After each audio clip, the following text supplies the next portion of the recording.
Tēnā koutou katoa. I will open this meeting of the Committee Whakariti Mahiri, the Planning Committee of Auckland Council, today, the 2nd of July.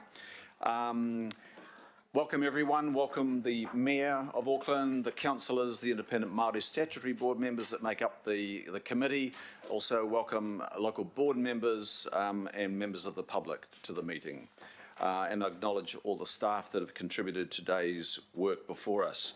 I will firstly take apologies, and I have received apologies and move accordingly. The apologies of Councillor Walker for absence, Councillor Henderson for lateness. Can I take a second, please? Councillor Young, thank you very much. I'll put that moved and seconded. All those in favour say aye. Aye. Contrary, no. Declare that carried. I'll also move, and the motion is on the screen, and this is for attendance by electronic link for Councillor Chris Fletcher, Independent Māori Statutory Board members Tau Henare and Leanne Namani, and Councillor Greg Sayers. Are there any others? No. Thank you. Call second, please. Councillor Collins. Councillor Collins. Thank you, Councillor Collins. All those in favour say aye. Aye. Contrary, no. Declare that carried. Members, are there any declarations of interest? I will declare my interest in the public excluded item as I am a commissioner on that particular plan change. So I will have not read the report that other members have had at their disposal, and I won't be participating, won't be in the room for that item.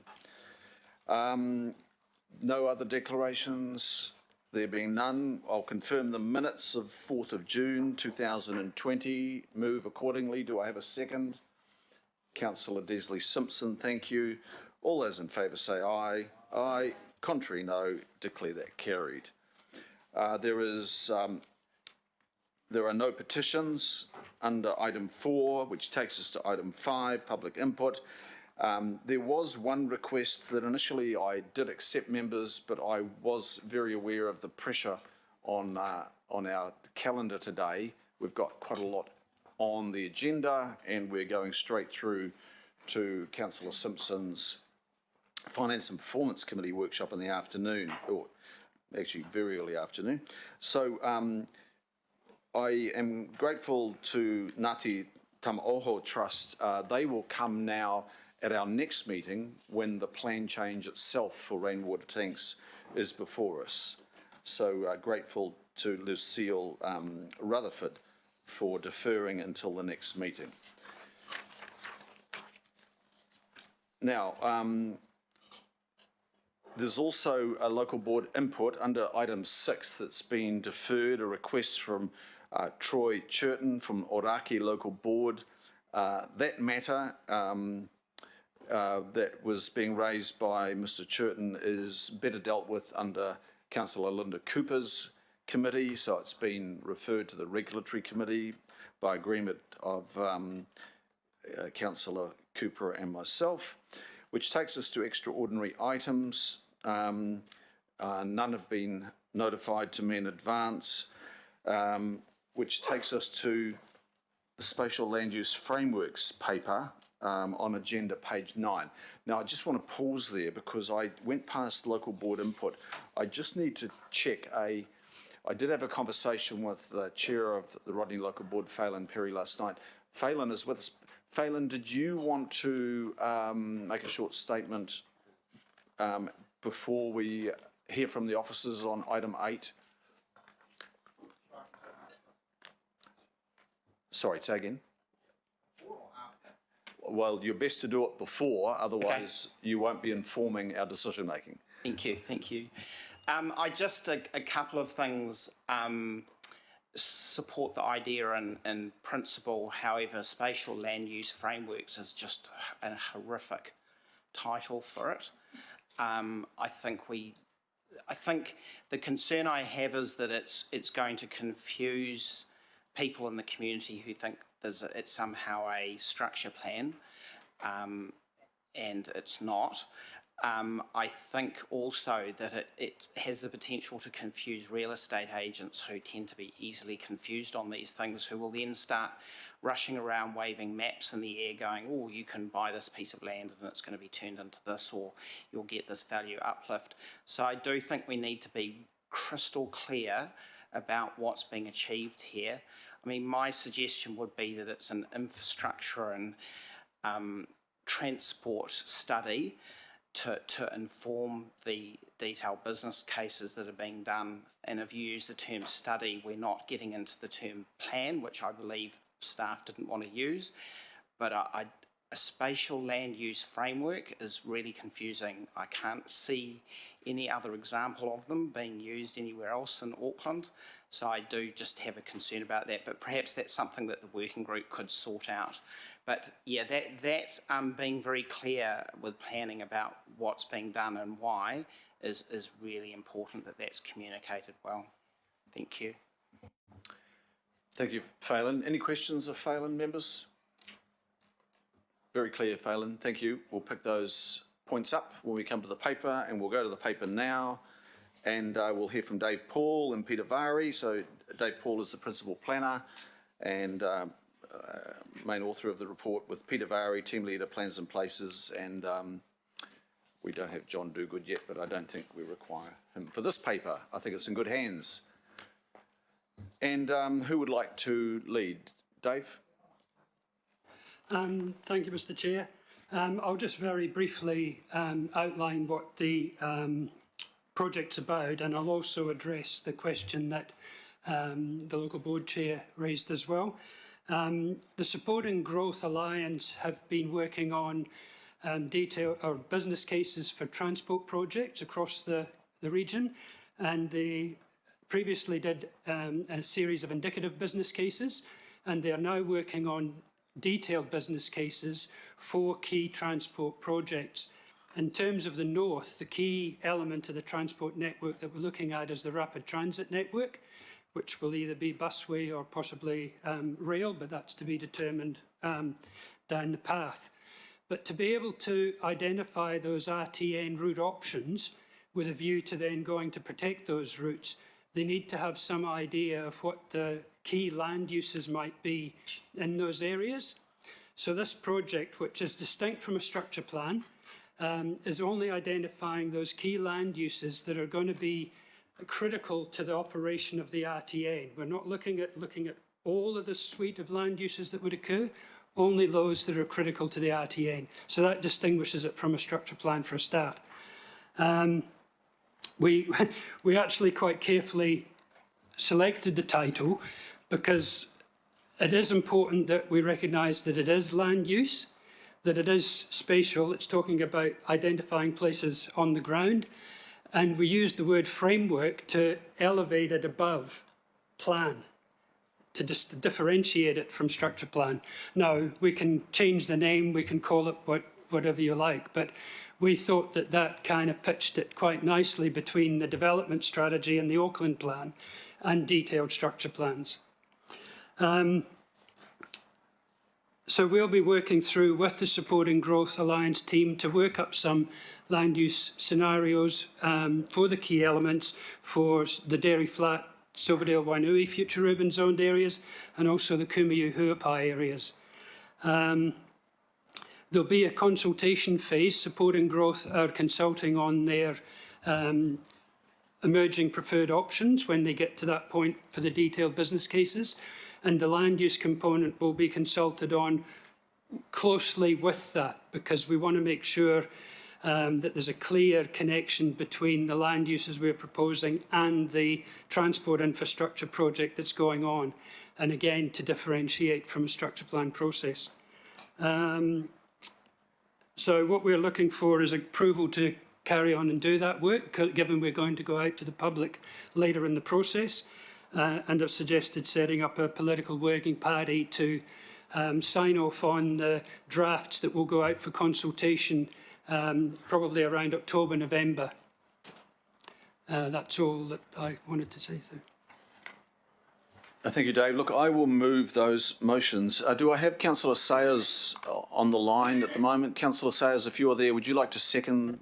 Yeah, thank you very much, Chris. Yes, I would like to second and follow up with the question later. Thank you.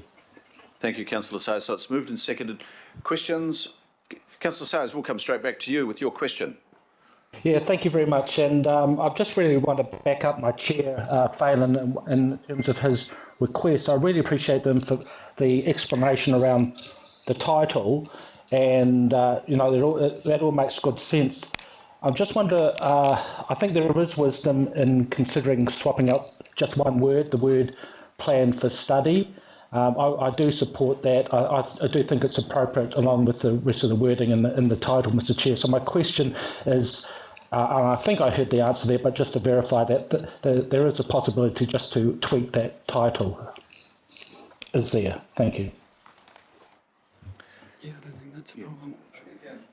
Wonder if we, Dave, if you want to come back to the delegated group, you'll have some time in between now and then to consider that, because while I can hear framework study, I don't know what those two words mean in the context of what you're wanting to achieve precisely. So I'm wondering if we can come back and resolve that at a later date, as recommended by the chair of the Rodney board. Yes, that would be fine. I mean, I just want to reiterate that the word plan doesn't appear in the title as it is. The only thing I would say at the moment is that a study implies a process, whereas this is actually going a bit further than that. It's actually coming up with an output, and that's why it's setting something down on the ground spatially. So that's why framework fitted. But I'm relaxed. I'm not really bothered what we call That's it. why I'm it's what it says suggesting we don't go and rename it now on the hoof. We'll do it Thank you. later on, and we'll consider your feedback at that time. Other questions, members? Councillor Philippine. It's not a question, just a comment. Is that okay now? Look, I think I don't think there are any questions after yours, so we'll begin with comments now. Thank you. Yeah, I don't think this comment's going to be helpful, but I'm going to say it. If the name is the only issue that the local board has, I think we're in a good space. I really do. And I just think it's about getting the work done. That's all. I know it's not useful, but I just needed to say that. Thank you. Thanks, Councillor Philippine. Quite accurate. Anything else, members? Now, this is a really good structure plan. There's some way out, and we need to make a move there. So this is... Excuse me, Chair, I had a question. I did email the question. It's Leanne Ngamane. I did email the question this morning to Dave. Kia ora, Leanne. We have a question from member Ngamane. Dave, do you have that question? I did, but I left it on the photocopy. I'm going to get John I can recall what it was about. Can I ask, to be clear for the members, Member Ngamane, would you like to repeat your question? Sure. I just it was a simple question around have looked at the iwi engagement to date, and we followed up with a few queries. Our secretariat did, and we got a response back. Thank you. I guess my question is, moving forward, what will you do to ensure that all iwi are engaged in the process, noting that there were a couple of iwi, particularly in the northern areas, that didn't appear to be part of the process? So that's essentially my question. Yes, I can answer that. The list of iwi groups that are in the paper were the ones that the Support and Growth Alliance was engaged with, and there was 3 missing from the northern area. But all of those groups were invited to be part of the process and had, for one reason or another, elected not to be directly involved, although I understand one of them is coming back into the process now. In terms of our work, Council's work, we will do our normal engagement with the northern iwi groups as we go through the development of the framework. Kia ora, Dave. May I just ask another question in respect to that? A couple of the, I guess, approaches in the earlier engagement process, I would like to think that isn't a part of the normal engagement process, i.e. dropping iwi off comms because they decline meetings. So I just want to be assured that the normal engagement process is going to engage with everybody that needs to. That's all. Yes, that's the case, and it's also the case from the supporting growth teams as well. Thank you. Thank you, Member Namani, and I'm assuming that you are likely to be the Independent Māori Statutory Board member, subject to your board decision-making, of course, on the working party. But I assure you we'll be following up to ensure that those gaps are closed. Okay, anything further to add? Any comments, members? Okay, it is moved, myself, and seconded by Councillor Sayers. All those in favour say aye. Aye. Contrary, no. Declare that carried. Thank you. We will now go to item 9, and this is the overview report for the Drury East private plan change requests. And for the overview report, we will have to the table John Duguid, General Manager of Plans and Places, John Dunshea, as well from the Program Office, and Ian Clopper as well, and David Mead. So I think we've got a posse of 4.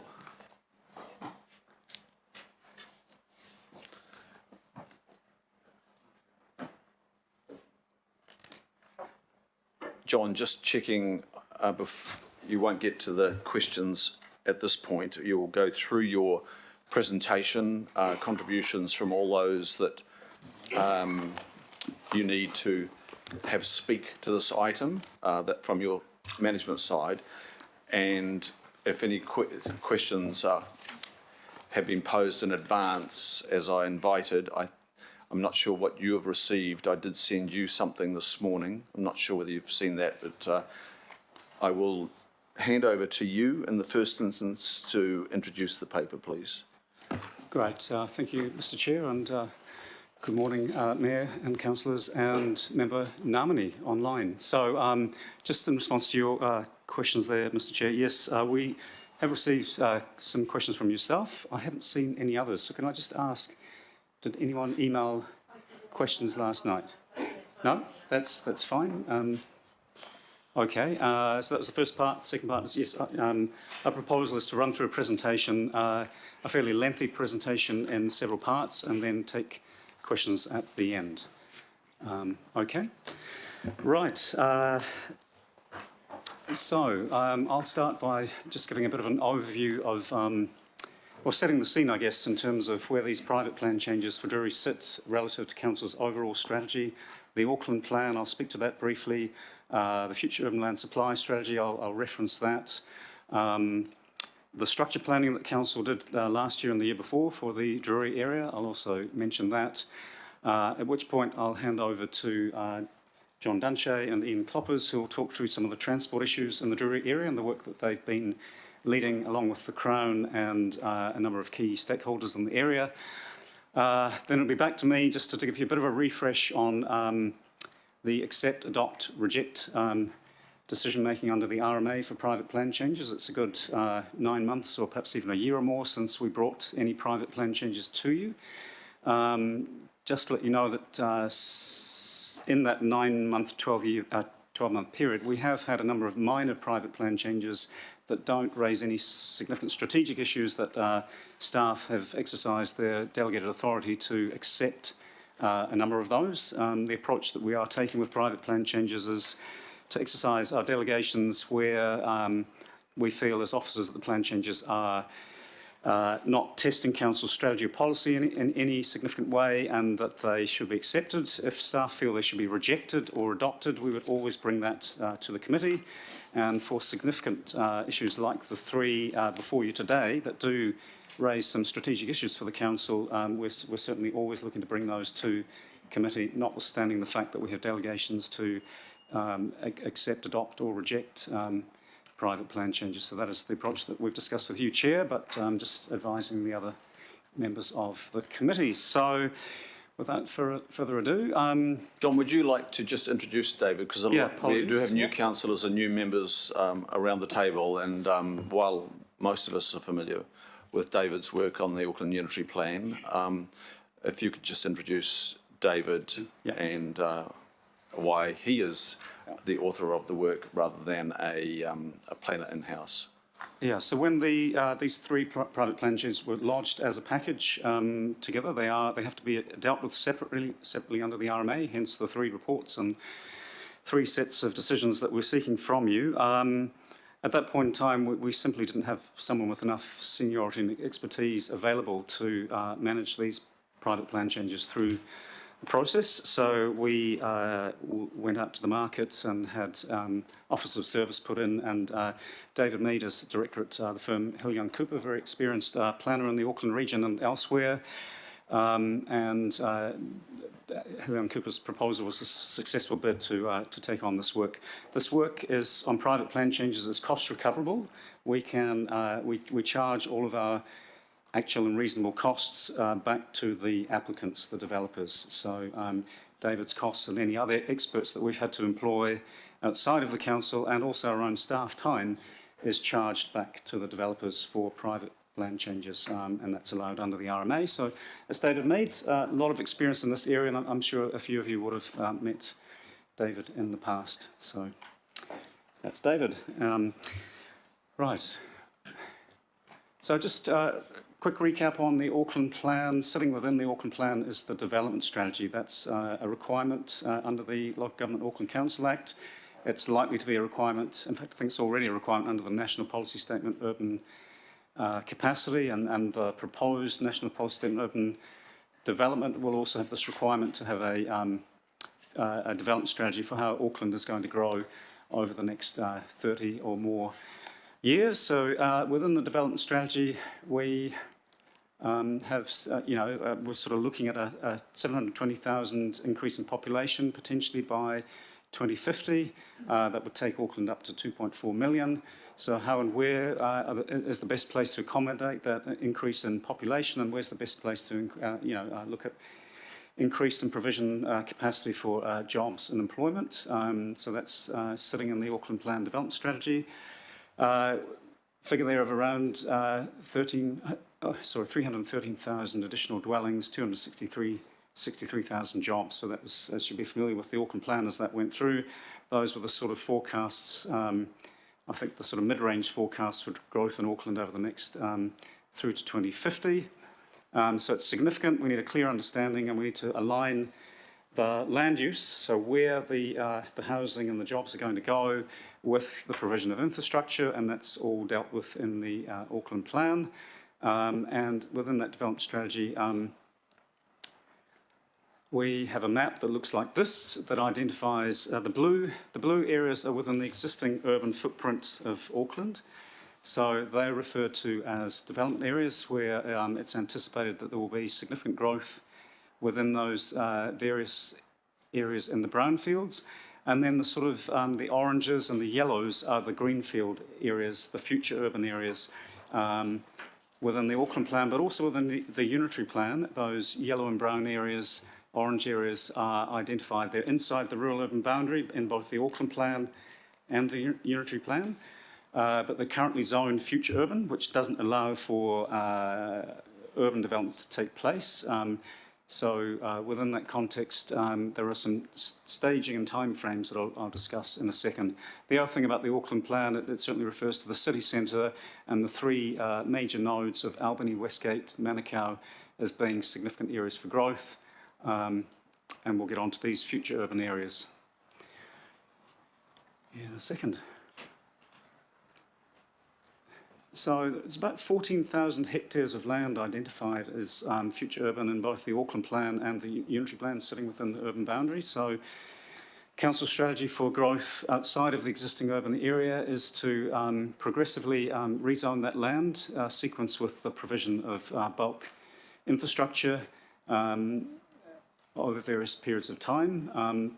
So the priority in terms of that sequencing is to sort of build on existing live zoned areas around the fringe of Auckland and areas with less physical constraints. Those were some of the drivers for the timing of when those future urban areas would be rezoned and the provision infrastructure provided in the way of bulk infrastructure. So if we take the particular case study here of Drury, so these are the timings that I referred to that all of the future urban areas have, and you'll see within the Drury Opaheki area here, and on the map here, if I start with the sort of darker area there, that's the May development, the Auranga Charles Marr development there. That land is now live zoned by way of private plan changes by Charles Marr and Auranga. So that's a live zoned area there. So it says Future Urban Area 2018. It's already gone from being future urban to being urban. Oh, apologies. So that's the area here. We've also got Drury South, which is a light and I think some heavy industrial land there. The Stevenson's quarry land, which has a live zoning of industrial. Also to the south of that, there is a special housing area that's now live zoned as residential, the Classic Homes development in the south there. So if we look closer to where we're discussing today, so I'll just, for the first time, I'll sort of point out roughly where the private plan changes that are before you sit there in that, we call that Drury East. It's east of State Highway 1. So State Highway 1 running up here, that's the main trunk rail line running through here. So the private plan changes are generally in that area there, but we'll have some slides that get more into specifics of that shortly. But if we discuss the timing again, that orange area there is development ready from 2022. Development ready means live zone, so it would no longer be future urban, and the bulk infrastructure would be in place. So the Auckland plan indicates that orange area to the west of the Auranga development there would be development ready from 2022. That doesn't mean bang on 2022, but sort of in a fairly short time frame from 2022, the Auckland plan was signalling that the area in the west would be live zoned with the provision of bulk infrastructure. But getting back to the east again, the timing there is 2028 to 2022. So these colours are a little bit difficult to pick up, but it's that colour there. So Auckland plan and also the future urban land supply strategy that I'll talk about that really dovetails in with the Auckland plan shows the area of these private plan changes as being development ready from between 2028 and 2032. Now we're obviously in 2020, so hence the strategic issue that's resulted in us bringing these plan changes before you, and we'll get into that whole issue of the timing and sequencing shortly with the subsequent presentations. But just making that clear that we're sort of eight or so years ahead of when the Auckland plan and the future urban land supply strategy had signalled that these areas would be development ready with the bulk infrastructure in place. So as I mentioned, so supporting the Auckland plan and just adopted by Council prior to the Auckland plan was the future urban land supply strategy that really there was a lot of work undertaken by Council and the CCOs to identify a logical sequencing of when these future urban areas would be provided with the bulk infrastructure and when they should be live zoned from future urban to urban. So adopted in 2017 in July, was signalling that clearly we can't afford 14,000 or more hectares of rural land to become urban overnight and provided with all of the bulk infrastructure, which is into the billions and billions of dollars worth.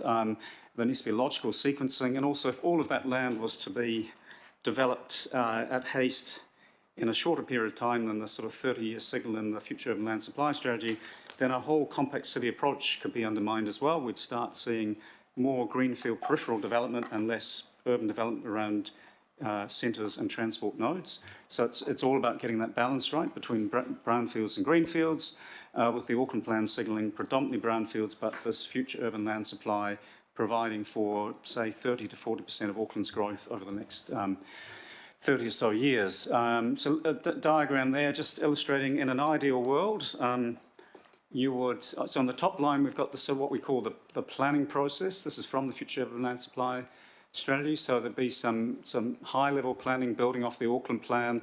Then we get into structure planning, which we've done in the Drury Opaheki area, and then there will be some plan changes that end up with the land being live zoned. So that's the top line there. high-level sort of planning that's been done for this area. The structure planning has been done, but council certainly hasn't initiated any plan changes because we're still ahead of that 2028 date. And then in terms of planning and delivery of infrastructure, I guess the planning and design phase should be occurring when your high-level work is being undertaken there. Then we move into sort of consenting and designations for the bulk infrastructure, and then the build. So that's a sort of ideal scenario, so that your bulk infrastructure, your key public transport routes, infrastructure, your roading infrastructure, your bulk water supply, wastewater, and so on, ideally is in place at the same time as the land is live zoned. It's never as straightforward as that. It doesn't necessarily need to be absolutely as perfectly aligned as that, and John and Ian can discuss in a bit more detail some of that alignment issue in terms of transport infrastructure. So, talked about the Auckland Plan, Future Urban Land Supply Strategy. So structure planning is something that the unitary plan signals must be undertaken before land that's future urban becomes urban.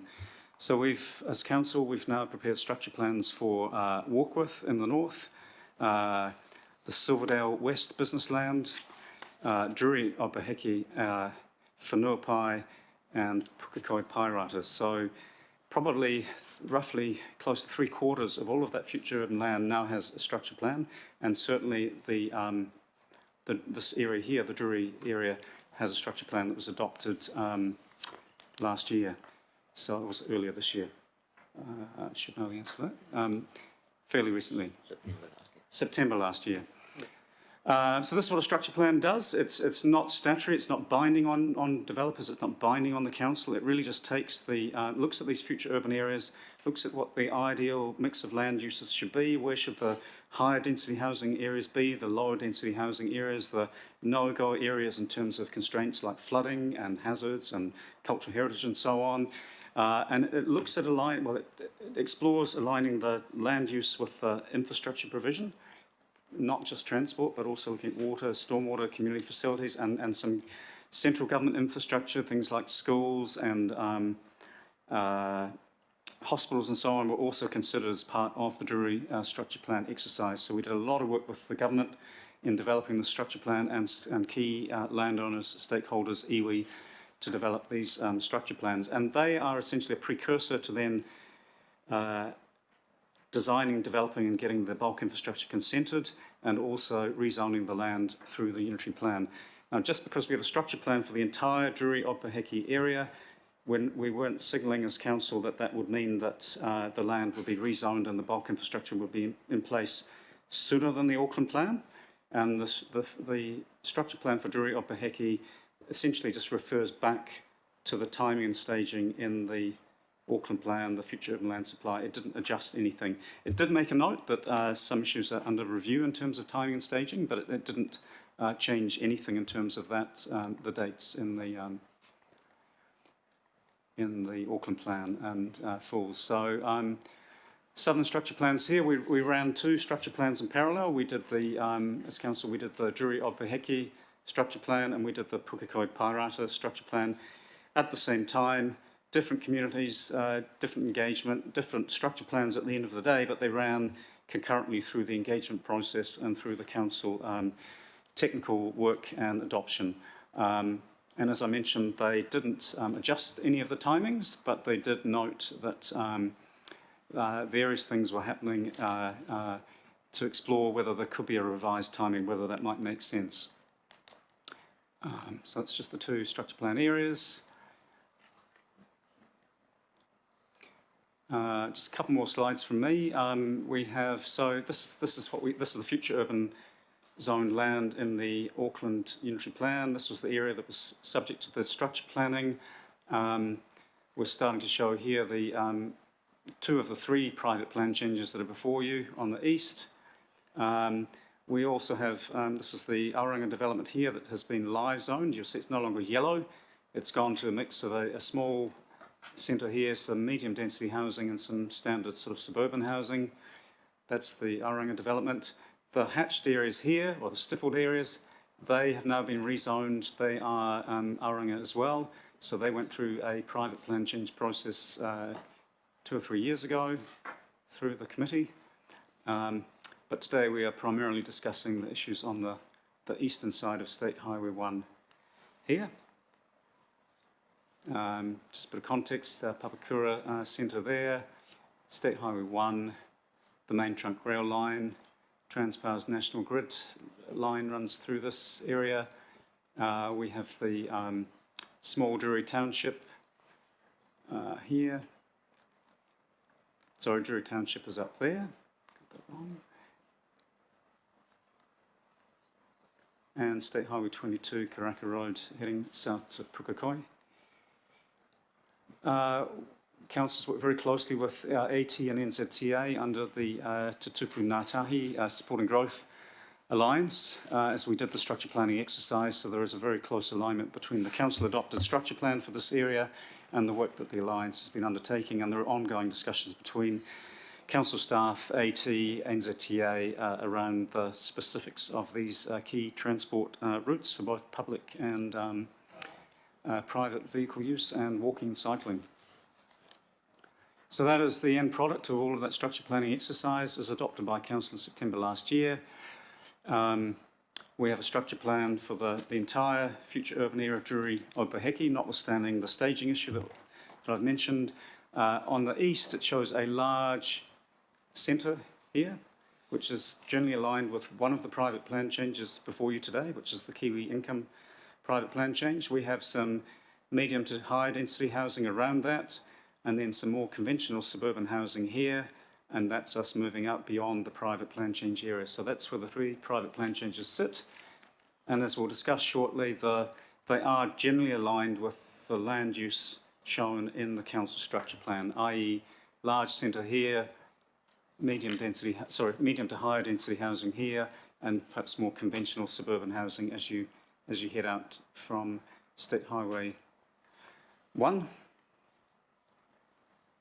So what does this all mean? What does the structure plan sort of mean in terms of overall yields or the amount of housing and employment?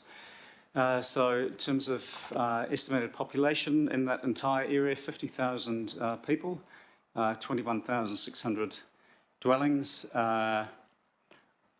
within the residential areas, within the centres, the town centres and local centres, another 400 houses and maybe a population of about 1,000. Estimated number of jobs, 4,500 in the sort of commercial centres. In the industrial and business areas, 3,800. So total number of jobs about 12,000, population total about 60,000, 22,000 dwellings. So it's a significant portion of Auckland's growth is signalled to occur in these areas through the Auckland plan and through the council's own structure plan. So this isn't just the private plan changes areas to be clear, this is the entire structure plan area. So that's the overview from me in terms of Auckland Plan Full's structure planning. At this point, I'd like to hand over to John and Ian to talk about the transport work that's been happening. Thanks, John. Morning, Chair, morning, councillors. Just a brief introduction. The Drury, it should be, I suppose, Transport Infrastructure Development Program. So the focus of this piece of work was transport infrastructure. So with the structure plan adopted in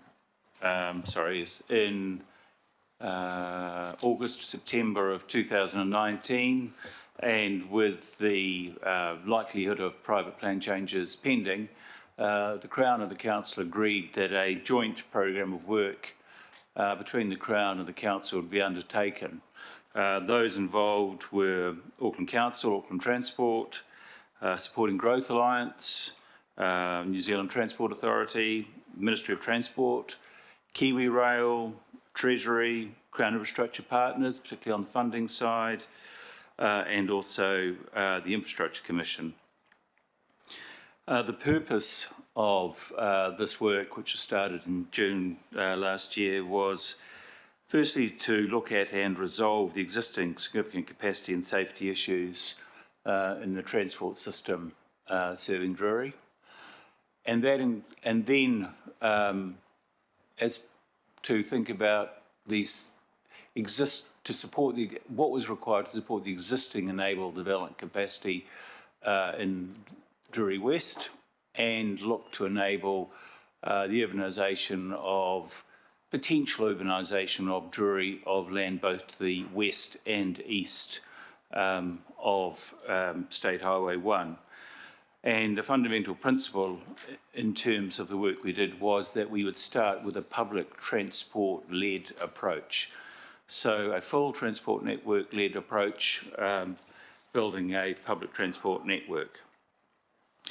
So what we looked at was the optimal staging, sequencing, timing for delivering the preferred transport network and associated public transport services. That included the staging and sequencing of projects, planning, delivery and construction scope for each project, and the dependencies and independencies of each project. And so we worked closely with Supporting Growth Alliance, NZTA and AT on that, and Ian Kloppers to my right led a large part of that work.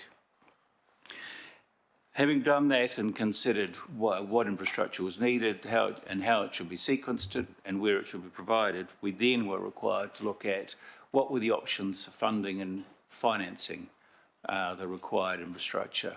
And that included specifically looking at whether or not an infrastructure funding and financing levy using new legislation would be appropriate or indeed required. And again, as part of this work, the consideration was given to whether or not it would be appropriate to bring forward any of the land holdings to the east of State Highway 1.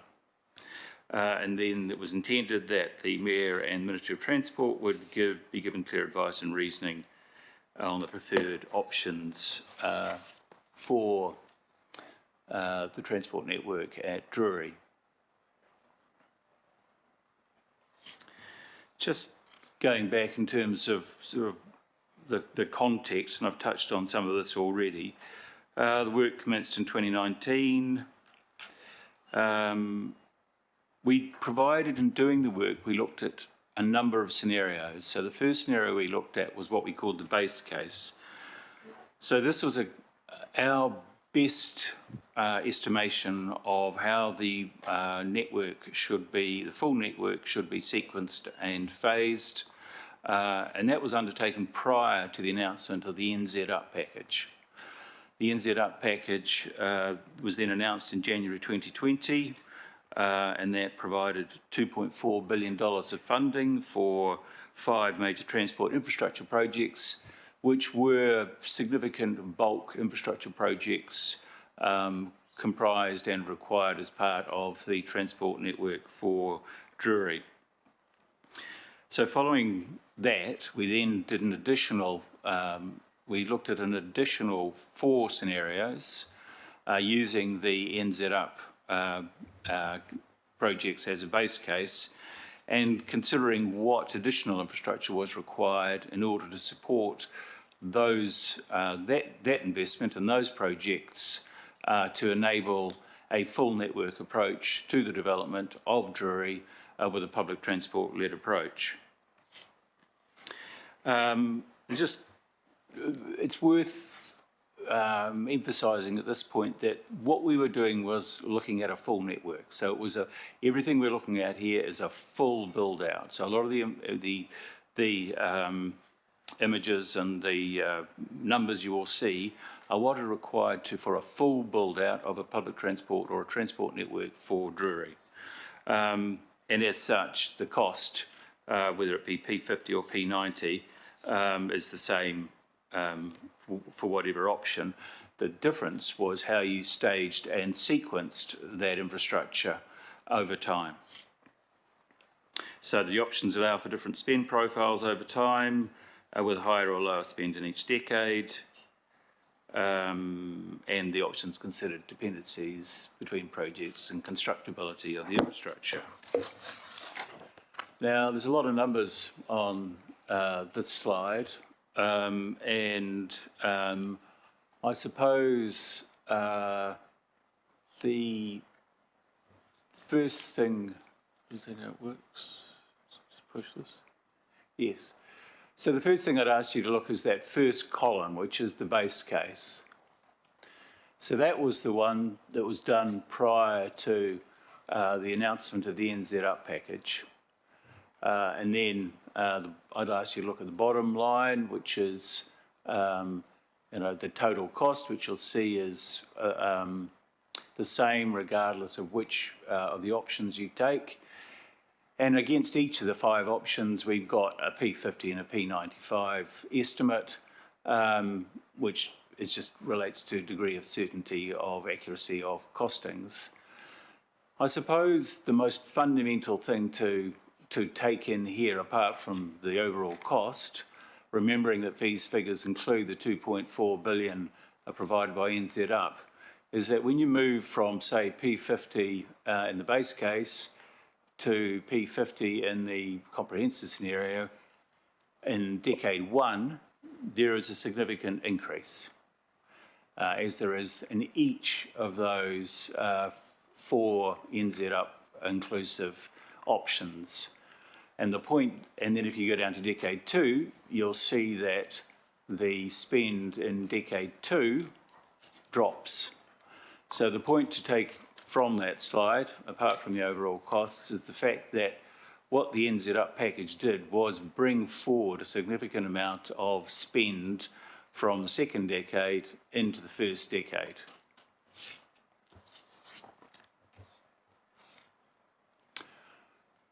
So moving on, and here's a slide that's, I'm sorry, not very legible. And really there are just some key things that you can take out of it would be the green projects are the projects that would be funded by NZ Up. And they include at least 2 of the railway stations, the northern or central railway station and the western railway station. And then Parata stations down there. That wasn't initially part of the NZ Up package, but there are discussions going on about how that could be brought forward as well. The blue roads are those identified that by AT, SGA and ourselves as being required to support that investment. And the blue ones are the ones that need to come forward in the first and second decade. And then the gold one is the infrastructure package or the roading that would be needed in the second or third decade. So again, I'd emphasise that this is a network required to support the development of both sides of State Highway 1 over a period of 30 years. And that is a full build out. The other thing it's worth referencing here is one of the outcomes of the work we did was that you soon realised that it wasn't efficient to build half a road. So if you were going to build out a transport network, it was difficult to just build half a road to serve one part and not do the other half. From a cost efficiency and financing and funding point of view, it was far more efficient to build a complete road which might actually serve a wider area.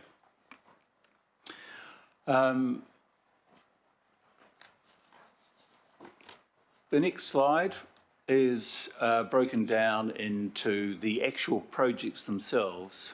So the brown is the projects funded by NZ Up, and you can see the projects themselves there, and you can see the costs. The blue projects that are funded by NZTA and the Crown, that's Parata Station and fall tracking, and you'll see that the fall tracking is a significant cost and likely to be at least a second decade cost. State Highway 22 improvements would be a National Land Transport Fund cost. And then the balance, the yellow, which is about 1.9 billion, is the roading infrastructure that would be required to support the NZ Up investment, and which would require additional funding from some other source. Now, again, I'm sorry if this is a bit confusing, but what we tried to do was actually link the colours.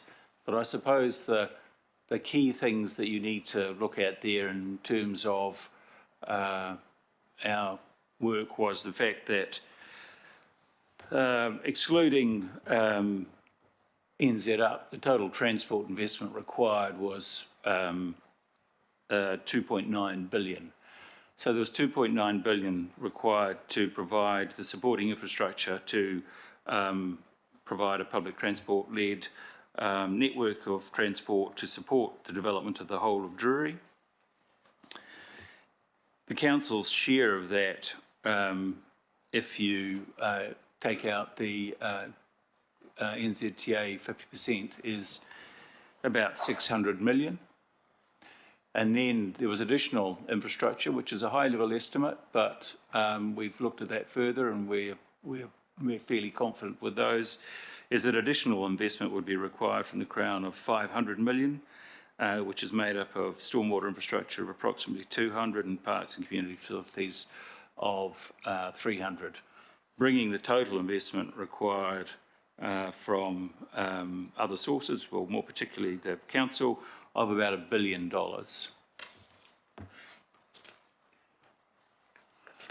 Now,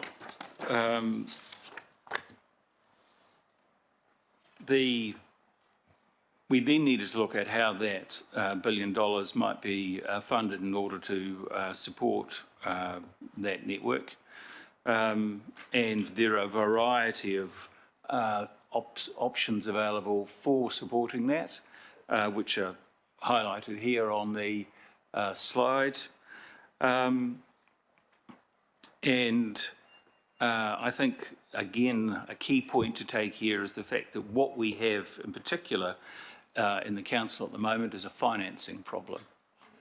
So we've got a debt to revenue issue, and so our ability to do what we would normally do and use development contributions is constrained because the provision of infrastructure and collection of development contributions don't align necessarily. There's a lag, and you end up having to borrow in order to put in the infrastructure and then recover the money through DCs. So we're left with a situation where we have to look at alternative ways of how we might finance this infrastructure or finance and fund it in the medium term at least, short to medium term at least, and one of the options for that was infrastructure financing and funding levy. So we looked at that option, and yes, there is the possibility that we could use an infrastructure financing and funding levy. The levels would probably be unattractive to developers, and I don't think either the Mayor or the Minister would like to set any levy like at the levels that were first suggested, and the levels that are proposed at the moment would be in the region, if we use that tool, would be in the region of $1,000 to $1,500, which is what's been used elsewhere in Auckland and Milldale, which was the first development where a levy was used. So that's one tool that we can use. ATAP and the LTP is possibly another tool that could be explored, though that is constrained. Crown, we're not sure whether or not there is any alternative funding there, but again, I mean, I'll just leave that as we're not sure. LTP, we know what the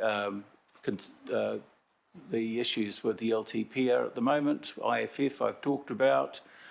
DCs and IGCs, so IGCs will be used, and at some stage there is the potential that development contributions will be able to be used, because the time frame for this development is long, and hopefully we will move through our financing constraints and be in a position where we may be able to borrow and use DCs as we normally would. And then the other option we're looking at in terms of bridging that gap is contributions from developers. And that could be through a direct contribution for paying for particular pieces of infrastructure, or there could be some infrastructure financing or infrastructure funding agreement reached where either financial contributions could be made as well if they didn't provide the infrastructure themselves. So what we have is now, and just in summation, we have NZ funding of 2.4 billion. We've got unconfirmed funding of which our share is about $1 billion. We've got a structure plan in place. We've got rezoning and plan changes being considered. What we need to do now is integrate those plan changes with infrastructure and its financing and funding.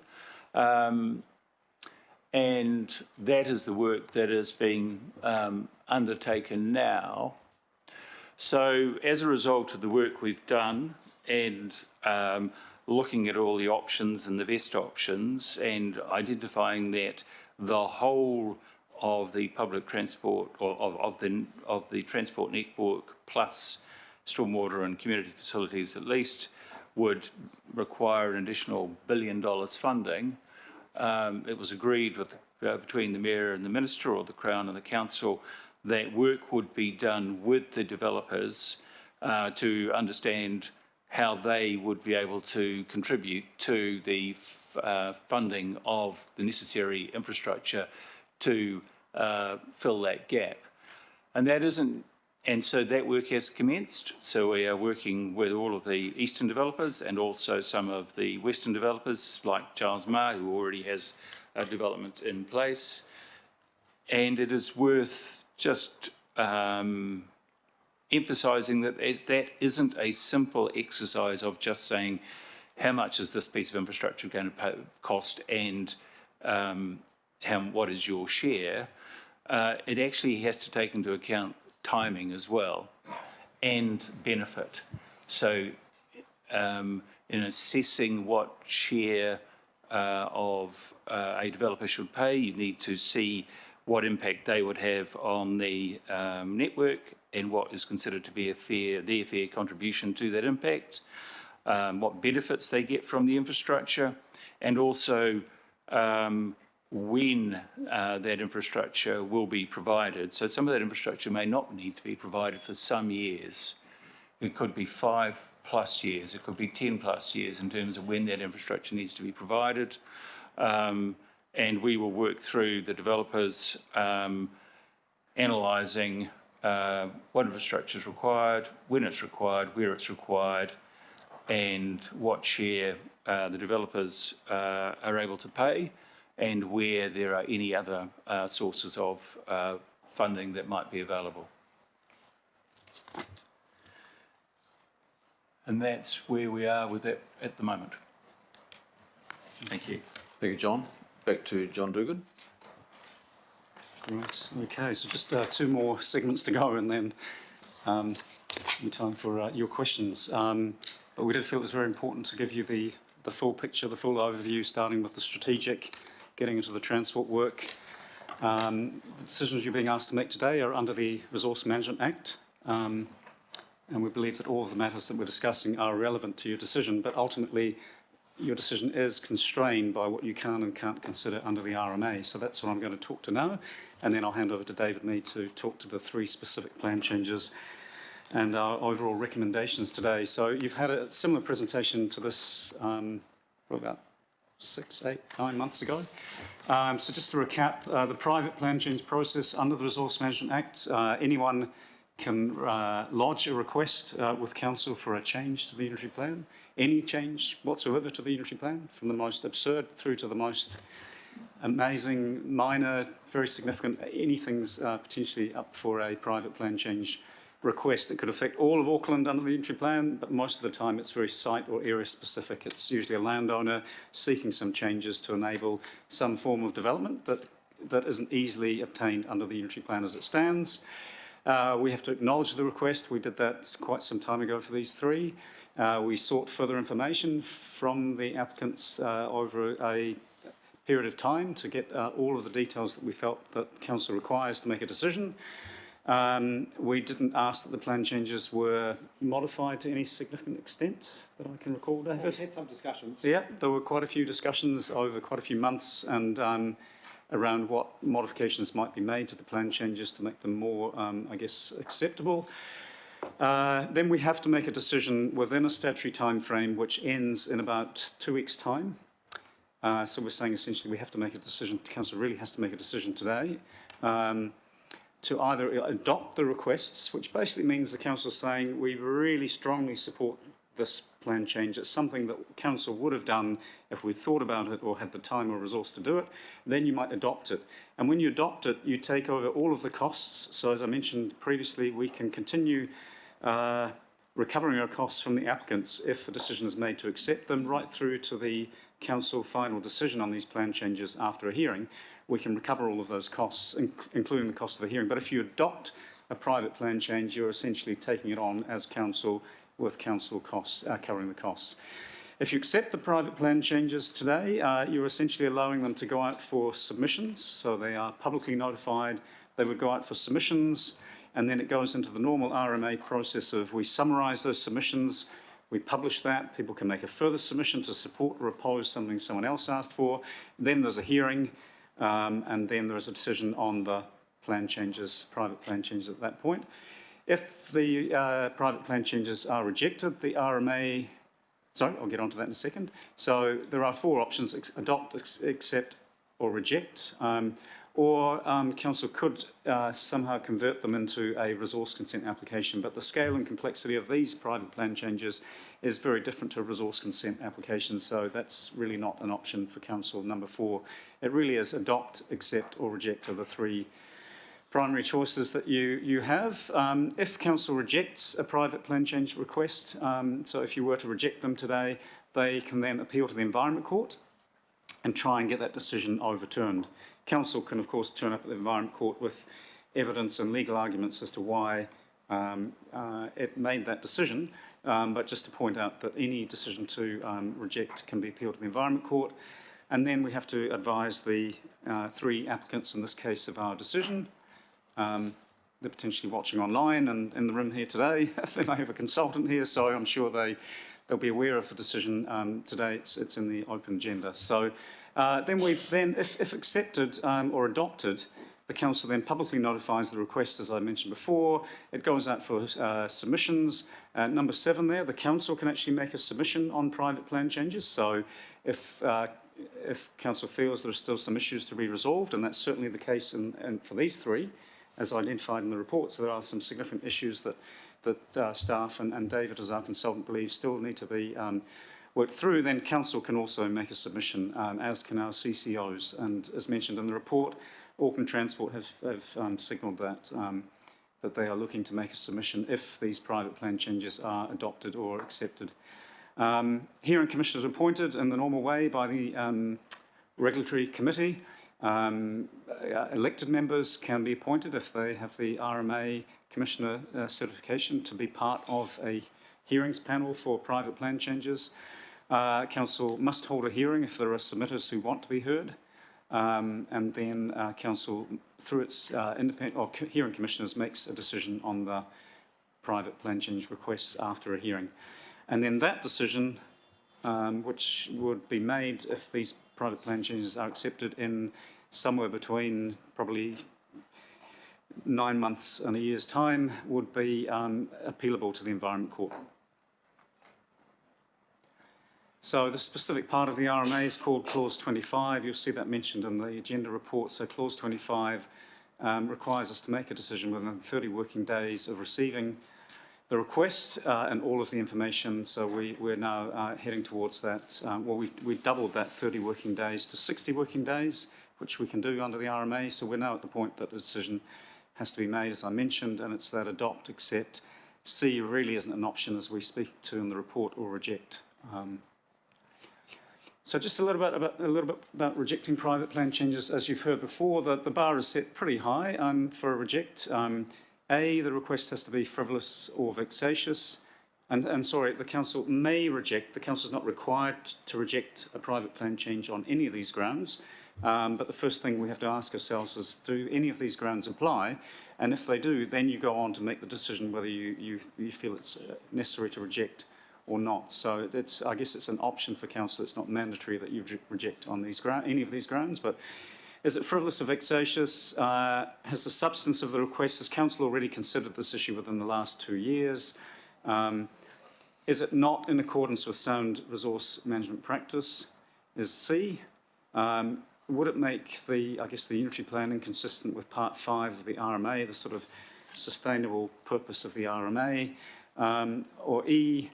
Has this part of the unitary plan been operative for less than 2 years? And just a little note at the end there, I've mentioned it already, if one or more of these grounds apply, you then have the discretion, you do have the ability to reject, but you're not required to reject a private plan change. So frivolous and vexatious, the case law just clarified that means that something's, if it's frivolous, it's trivial, doesn't have any substance, no real merit. Vexatious, it's really someone through a private plan change looking to do something to frustrate a process or cause financial costs to someone else who might be affected by it. Timing of the private plan changes within the last 2 years. Has the substance of the request been considered? Or has the plan change been operative for less than 2 years? And here's just a little bit of case law around, and it should be not in accordance with sound resource management practice. So there's a leading case there, which was in Auckland, Rodney District Council, Mallory Corporation Limited, where the court was saying, and we've got that in quotes there, sound resource management practice is not defined or used in the RMA, but it's not specifically defined or used anywhere else in the RMA. It is used in Clause 25.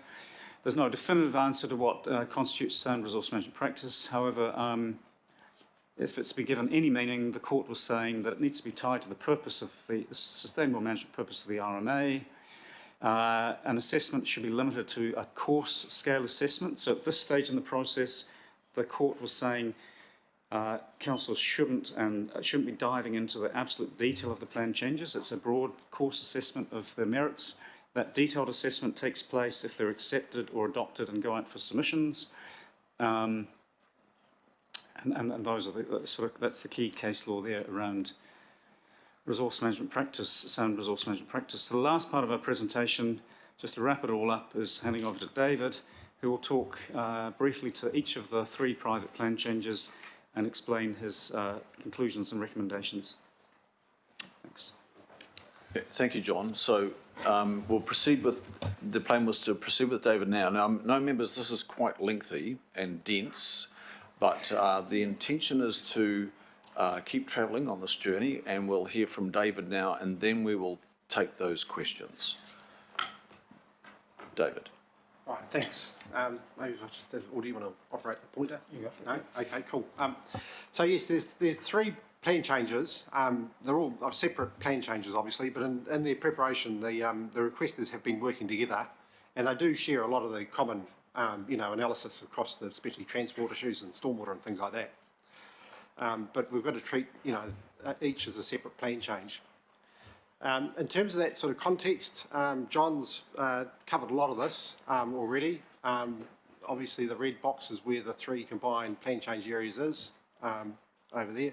I guess a couple of other points that are worth mentioning in terms of sort of the natural environment. Probably the critical issues is the, the areas, the stormwater they drain to the Drury Creek area. There are significant ecological areas at that top part of the creek there in the estuary area. So there's issues there around stormwater management, of course, and contaminant reduction and things like that needs to be looked at. There's land to the north which will develop at some point. That's at the moment time for subsequent decades. There's big issues there around flooding which need to be resolved, but at some point there will be a a future residential community up there which also want to connect through to the area and the activities and the transport that's going to be provided. The Bremner Road area too, on the opposite side of the highway, that probably also has a relationship with people living in that area. They'll probably want to get across to the train station that's going to go in there, those sort of things. So those sort of connectivity issues are quite important too. The zoning pattern, yeah, as John's mentioned, this is the 3 combined areas. Follows pretty closely to what the structure plan looked at. There's a metropolitan centre zone proposed in this area, and then wrapped around that a mixed use zone. And then spilling out from that further out, terrace housing and apartment building zoning, mixed housing urban and mixed housing suburban. So you get that sort of graduation of density away from what seemed to be the core area that would develop up around the current jury, business and township area. The new centre, obviously got the motorway corridor coming through, Great South Road, and crucially, of course, the rail line through there too. There'd be a small neighbourhood centre further to the, I guess, the sort of southern area, will provide a sort of neighbourhood function for that community that are probably outside the walkable catchment that would come through from this new centre. So just a little bit more detail on the individual plan changes themselves. This is the Jury Central, the Kiwi property plan change. As I said, the key feature, I guess, is this proposal for a metropolitan centre zone over about 35 hectares. They're talking about having a sort of a Main Street form or sort of provisions which promote a Main Street form to that centre. There's also be a large format component though, the large big box retails and also mixed uses, residential and commercial and office and that sort of thing. The mixed use would provide also that scope for residential and business. The mixed use is sort of seen to be quite a flexible zoning which could be, go either way, accommodate quite a development area. And then there's open space zoning proposed alongside the Hingaya stream.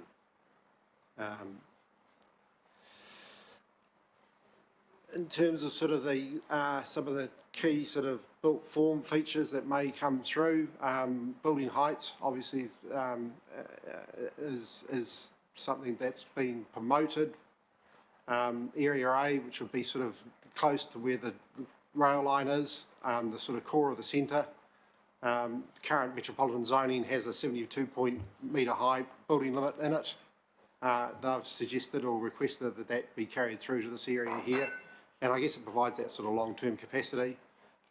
Away from that, it starts to spill down heights in terms of building heights as it goes towards more of those residential areas. In terms of precinct plan provisions, they've provided a precinct plan which indicates a proposed roading network through the area. This will be the sort of the main street, that blue line. Some sort of civic plaza area. They've indicated a train station as part of their precinct plan on land owned currently by Watercare. Where that train station actually ends up at the end of the day, that's a decision that AT and Kiwi Rail are going to have to work through, and it may well be in a different location, but I mean similar location, but not exactly in that area. So there's obviously plan provisions which talk about these sort of collector type roads being provided as part of the development. There's also some provisions which talk about some sort of thresholds or triggers about the need to upgrade Waihoe Road and Great South Road intersection as development is staged. Obviously issues to do with sort of immediate safety sort of upgrades, pedestrians, cyclists, that sort of thing, at some point looking to turn that into a signalised intersection. In terms of the Jury East plan change, so this is Fulton Hogan, obviously the Kiwi property one's just to the left there, follows the zoning pattern suggested in the structure plan, that mixed housing urban, sorry, that's a mixed housing urban, the TAB zone, which allows for that sort of apartment type development, mixed housing urban, mixed housing suburban, so you've got that graduation of density going out. And then again, provisions which talk about, I guess the key one is a sort of a central sort of boulevard or key connector sort of road running through the middle of this of the development area. That's obviously Mill Road. Final alignment need to be sorted out. Waihoe Road there. I guess what's not shown in here is also an important feature is there is a stream corridor that runs through the whole of the site, sort of in a sort of general east-west direction. Sort of nominally called the Fitzgerald Stream, and that could be seen to be quite a key sort of green corridor, linking element through that area. Final one, Waihoe, it's the smaller one of the three. It's across Waihoe Road, so that's Kiwi property in here, across the road here. They've shown terrace houses in the apartment building zoning, which is consistent with their structure plan because of its proximity to that future centre, train station, those sort of issues. The precinct plan will show two sub-areas. The main issue to the north is there's a large floodplain, the Slippery Creek floodplain, and so the northern part of it, which drains to that floodplain, would have some sort of coverage control, some sort of issues around stormwater management there. In terms of sort of the plan provisions, they show a linking road through here, and this is the north-south, Opahiki north-south route, which intends to carry on further to the north and provide that connectivity to that future environment, future community to the north. So that's the sort of brief overview of the three plan changes. In terms of my recommendation, the recommendation is that the three plan changes get accepted for that next step of submissions and hearing. Yeah, the recommendation is not to adopt them, and I think John's covered off that issues why. It's not appropriate to adopt them in this case. The plan change, do you treat the plan changes as resource consent? Well, obviously the scale of them is huge and way beyond what a resource consent would ever sort of deal with. And then you look at those sort of issues to do with the rejection arguments. Is it frivolous or vexatious? Well, clearly not. I mean, lots of detailed work's gone into them. Have they been considered previously in the last 2 years and rejected by the council? You might look back to the Falls, future urban land supply strategy and say, well, there seems to be a timing issue there. But again, there's nothing in the Falls strategy which indicates a sort of a hard line saying, no, this should not occur for the next whatever period. So there's no obvious decision point there about where these have been considered previously and said, no, these can't happen. Then you move through to the more complex ones, I guess, which is the Sound Resource Management Act 1 and the Part 5 of the RMA. And the Part 5 is really about that sort of flow through from national policy, regional policy down. Is it going to make the plan inconsistent with those bigger, higher order documents? Gets a bit more sort of complex at this point, but I think with the stuff that has been now come through from NZ Up, and the commitment to the train station, the rail upgrade, those sort of critical parts of that sort of infrastructure, especially that sort of public transport first sort of approach, I think it provides enough support for these plan changes to say, yes, they should go through to this next stage, which is the submission stage and the hearing stage. And that detailed sort of merits-based assessment that will then have to occur of the plan provisions and the issues to do with infrastructure, funding and timing. So there's still things to be addressed with these plan changes. Doesn't mean going through this sort of first gateway means they get a home run and that's all, easy work from here on in. I think there's a range of issues that need to be sorted out through this merits-based approach around the train station location, obviously, connectivity to it, the streams, stormwater, funding issues. But I think in terms of that first hurdle, as John said, it's a very high bar. It's a course merits assessment. It's really there to chuck out something which has got no hope, in my view. If there's a sort of issues to be resolved, then the case law is saying, well, the best approach is to say, well, let's put it through the detailed merits-based assessment process. Okay. Thank you, David. John, do you have anything further to add at that conclusion? That concludes our presentation. Okay. So, members, there was an invitation to lodge questions in advance. I think they were mine, but I think there's something from Councillor Dalton that might have just come in, and then we'll go to others. So, John, can I just read those questions out? So my first question that I lodged with you this morning is, would staff provide examples of plan changes being progressed, either public or private, that is our own or private, where the proposed land use development is not integrated with infrastructure provision, particularly in this case, transport infrastructure? Do we have previous examples? If we start with the Drury area, we have at least, I think, 3 by last count, additional private plan changes lodged in the Drury Future Urban Area, but they were lodged much more recently than the 3 that you're dealing with today, or that we're dealing with today. So there is a new private plan change by Maid, or Charles Marr in the west, building on his existing live zoned, or their existing live zoned area. Further up Great South Road towards Papakura, but still within the Future Urban Area, there is a smaller private plan change, and that's Drury East, but north of the 3 that we're looking at today. Stevenson's who have the quarry in Drury, they have lodged a private plan change request in this area as well, to go from live zoned light industrial to mixed use, and that does generate a different level of impacts on traffic and so on as well. So there are a number in this area that we're in that process of asking them to provide further information before we can make a decision to, or the council can make a decision to accept, adopt or reject those. So there are a few that raise similar issues in this Drury area. We did notify a plan change for Whanuapai, so that was a council-led plan change for Whanuapai, where some of the transport funding and delivery issues were still not completely resolved, so not all of the funding was in place. And that issue did come up at the hearing, and the hearing has been adjourned. And Chair, I know that you're a commissioner on that hearing, so we probably can't go into detail, and we don't need to, but just to recognise that there was a council-led plan change in a future urban area in Whanuapai, notified over 2 years ago now, where some but not all of the transport funding issues were resolved at that point in time. But I guess we've moved on a bit since then, and we certainly have a lot more detail about the Drury situation than perhaps we had for Whanuapai.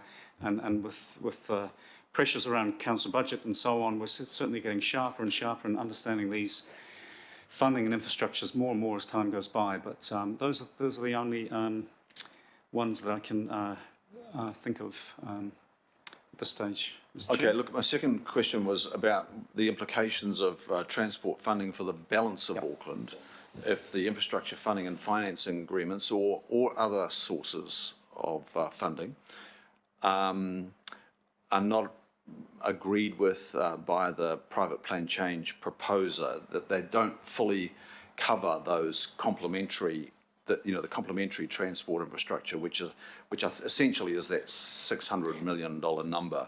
So would that, so what are the implications, and would this lead to a skewing of future investment? In some ways, as we saw following the confirmation of the special housing areas, where infrastructure funding was only identified as either likely or unlikely. Is there a risk of skewing the investment requirement for the balance of Auckland? So, Mr. Chair, we've all seen your questions in advance, and so the next 3 of your 5 questions will be dealt with by John and Ian, because they are primarily, as you've said, around the funding of the infrastructure and the infrastructure issue. And I think the last question, we're going to hand over to David Mead, who's got a response to that. So over to you, John. So I'll start and then let Ian come in. So the answer is yes, it might. And the reason being that, as we've seen, there's the impact, funnily enough, of an additional $2.4 billion worth of funding being provided by the Crown to provide bulk infrastructure has been to bring forward supporting spend by a decade of requiring an additional $1 billion. So, as I've said, we're working with the Crown to negotiate with the developers around how they might fund their share of that, and that could be through an infrastructure financing funding levy or some other infrastructure funding agreement. And as I've said, that isn't a binary or black and white thing, because there's also another thing in there, which is timing and the length of time that this will take, and some of this infrastructure may not need to be provided for some years or funded for some years. But assuming that we couldn't reach agreement with the developers on meeting the balance of that funding, or if the funding was required sooner rather than later, then yes, that would potentially mean that money would have to be invested in Drury that might not be invested and might not be able to be invested elsewhere. Ian, do you have anything else? Yeah, I think you go with to John. Okay. Did you say you had the other questions there, John? Or? Yeah. Your third question. So again, this is one for John and Ian. I think the third question has been covered in the presentation, which I did not see when I wrote the question, but I've now seen the presentation. And time being of the essence, can we go to the question about the fourth question and then the fifth, John? So the Mill Road question, we're not aware of any, we weren't aware of any specific request for the Crown to bring forward Mill Road by a decade. In inquiries following your question, I think there have been general discussions around parts of Mill Road amongst a list of other things that might have gone to the Crown at some stage, but we weren't aware of any specific request for the Crown to bring forward that, and as staff it was a surprise to us that happened. So there was no consideration of the consequential transport infrastructure funding demands when Mill Road was recommended to be brought forward? The NZ Up program was not something that was that we were aware was coming forward in the way it did. That's all I can say. Okay, and look, my last question is just about, is there any precedent risk here in, so this is identified in the Auckland Plan Development Strategy and the Future Urban Land Supply Strategy for sequenced release in 2028, it's now 2020. Is there any risk and precedent-setting risk here, John? I think, well, maybe David can start, and if need be, I can thanks. comment as well. Yeah. Well, I guess each plan change request as they come forward needs to be assessed on its own merits. Is there a precedent? I think in this case, to my mind, the NZ Up funding, especially around the commitment around the train station and the electrification, they seem to me to be critical infrastructure components in this case, and that whole sort of transit-orientated development idea is really important. And I think with the commitment coming through from the government to those two critical pieces of infrastructure, I think there is a distinction that can be drawn between other areas that may or may not come forward compared to this one. Okay, thank you. Councillor Dalton, please. Thank you, Chair. So I've really supported the process of the jury structure planning, the integrated process, but my questions are a little similar to yours, Councillor. I'm looking at the first report, so item 9, and so there is assumptions in there about what will be funded, and so I have 3 things. One, I appreciate the leverage and the opportunity from the Crown funding. My concern is around the prioritisation when we have existing degrading assets, and what the report I'm looking at, and the others will be the same, is that there is a commitment from Auckland Transport, and so we're assuming Auckland Transport will deliver new and upgraded arterial road connections, point 11, that they will upgrade Waihoehoe Road and Great South Road, and that will need to be done to be able to support the new infrastructure, but where within our long-term plan, asking the Chair of Finance now, is that priority against existing need?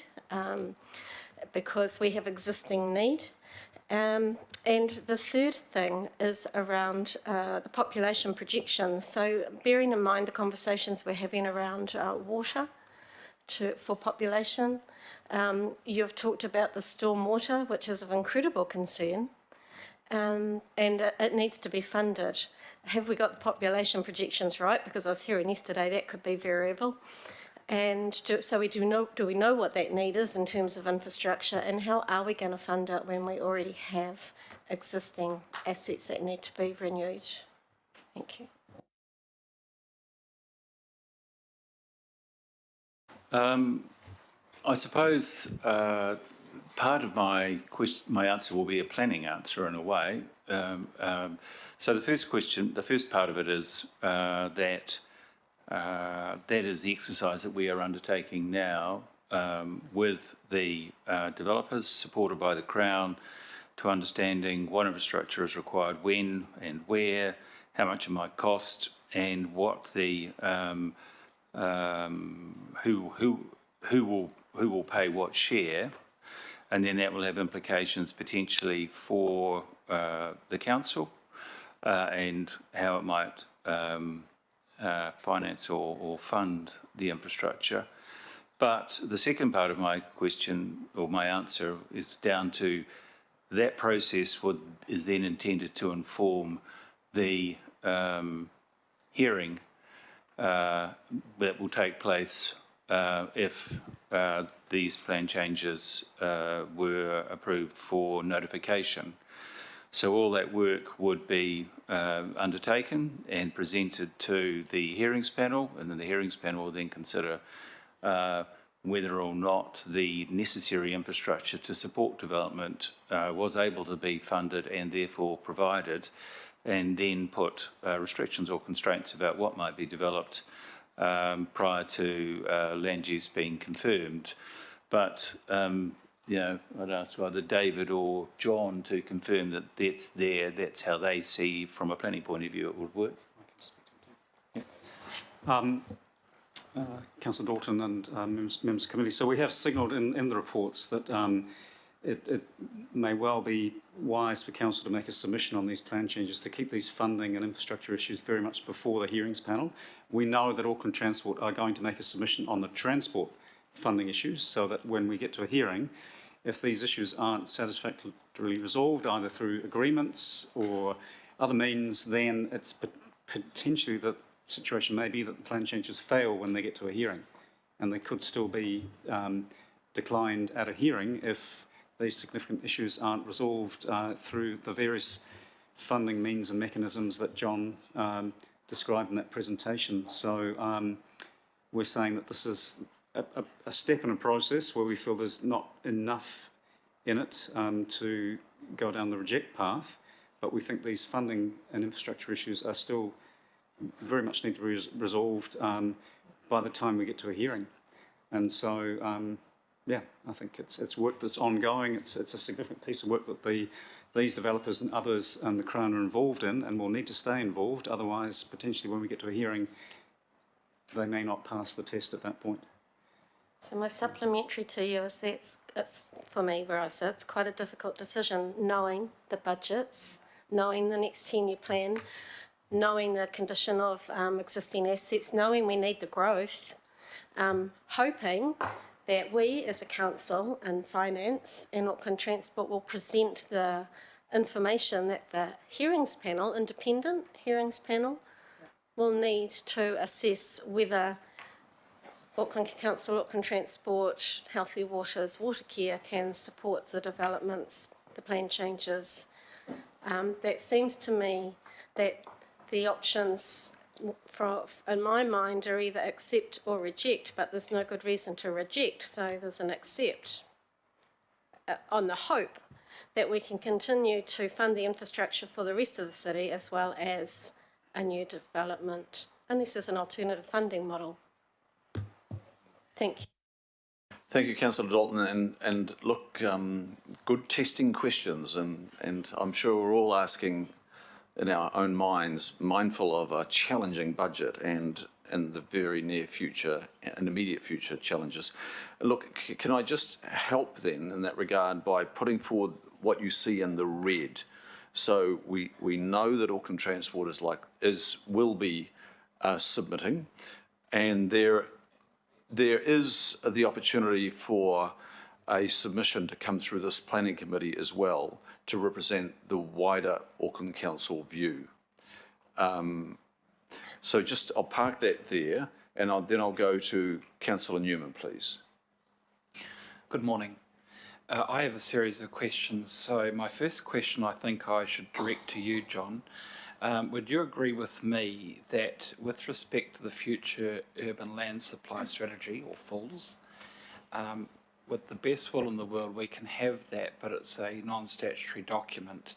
It doesn't preclude applications coming in to go ahead of that sequence, and that we would have to address applications out of sequence through a resource management process. And in effect, that means that we have to deal not only with this, but we could be dealing with a multitude of applications out of sequence. That's the first question. Yes, I'd agree. We certainly feel the FULS is a really critical document for Council to have got its own thinking around what a logical, sensible sequencing of rezoning and infrastructure provision would be in these greenfield areas over the next 2.5, 3 decades. So we certainly support the need for having a FULS. It signals to landowners in that area and others that that is the logical, sensible sequence. But as you've mentioned, Councillor Newman, under the RMA, it doesn't have, it's not binding on Council, it's not binding on applicants, it's not binding on the Environment Court for anything that might end up in the Environment Court. It's not binding on hearing commissioners. It's something that they can take into account or consider. But the real tests or the real criteria are those that we've run through today in the presentation around the 2-year time frame, the contrary to Part 5 of the RMA, the not in accordance with sound resource management practice. And sound resource management practice is essentially embodied in the FULS, so you can sort of indirectly reference the FULS in any arguments in support or opposition to private plan changes. But the short answer is no, it's not statutory, so we can only give it so much weight, and it's the real issues around funding, financing. Those are relevant under the RMA, they're relevant under sound resource management practice, but the FULS itself is not directly relevant. Yeah. Okay, thank you for that. So, I mean, this morning I'll be voting to accept this. I just want to return to paragraph 16 and item 9 now. It says the private plan change requesters have stated that they are willing to develop a funding agreement. I bet they are. They will want a funding agreement where the agreement will be ultimately to shift as much of the cost from their balance sheet onto ours. Any funding agreement actually needs to do the other thing. It needs to be off our balance sheet onto theirs. The trick will be the cost of the delivery of the infrastructure, because my expectation here would be, as you time the delivery of the infrastructure, if it was timed up front, the full benefits and the attributed cause to require that infrastructure falls on the requester, and they have to pay for it. But over time, as you delay the delivery of infrastructure and it's developed in the future, the cause and the benefits received start to be dispersed amongst many groups, not just the requester. So how do we ensure that we encapsulate a funding agreement that allocates the cost to causation and benefits received, as opposed to in 10, 15 years' time we would deliver infrastructure and they'll say, well, actually, there's this whole great big group of New Zealanders who live here now, they should pay for it, not us. We might have agreed something up front, but the situation's changed. So it's not going to be us now, it's going to be everybody. How do we ensure that we price the costs back to those who trigger the cost in the first place? Chair, Councillor, I think that's part of the process we're currently engaging with the developers. Obviously, as you correctly said, there's a cost or a infrastructure that benefits the current proposers, and the same infrastructure will benefit a wider area. As part of the DTIP work, we did a beneficiary analysis of the whole region, the whole structure plan area, whereby we use causation as a reason for the infrastructure, as well as what we refer to a origin start and origin. And from that point of view, as you correctly says, it will probably come down to doing part of the infrastructure, and the fact that we have done the DTIP work and the full build-out work, we have a good understanding of what the relationships between the different infrastructure is, and the fact that we can rescale some of the infrastructure, like a Waiawi Road, for instance, in this regard. So it's very possible to, and that's part of the process that we are busy with, engaging with the developers at this stage, is to see what is fair and equitable in terms of what their development require, and if their development at this stage require a certain scale or scope of infrastructure, once again with reference to Waiawi, the expectation would be that they would pay for that. And in future, and the eastern part of the area is probably the more difficult part, given the Opaiki, the flat issues we have there. But the assumption from Fools and from the structure plan is that there will be development in the future there, and a wider or an upgraded Waiawi from a 2-laner to a 4-laner will probably benefit those beneficiaries more than the current proposers.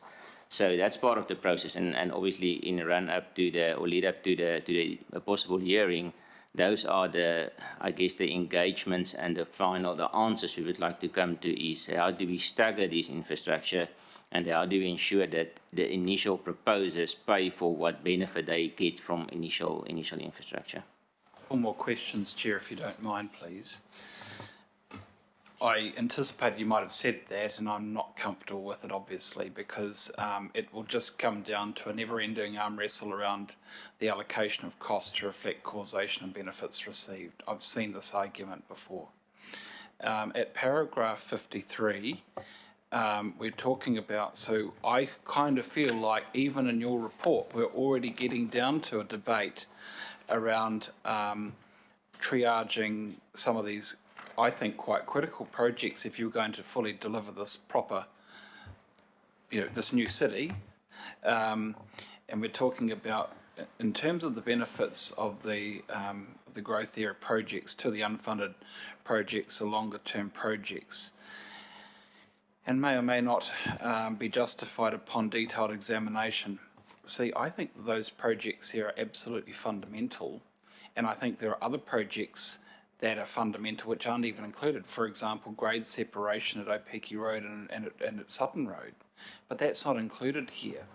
So I know that we're starting to get into the weeds of what would be a debate for a hearing, but already in your covering reports, I'm seeing gaps, and I'm also seeing signals as to, well, we're just going to have to start to wind back or possibly not look at some of these because upon detailed examination, they weren't actually justified.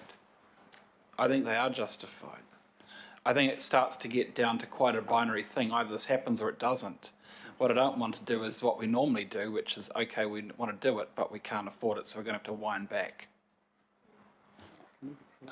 And I say that because this is in one of the least resilient parts of Auckland in terms of its stormwater coverage. There's a lot of flooding in this area. This is a floodplain.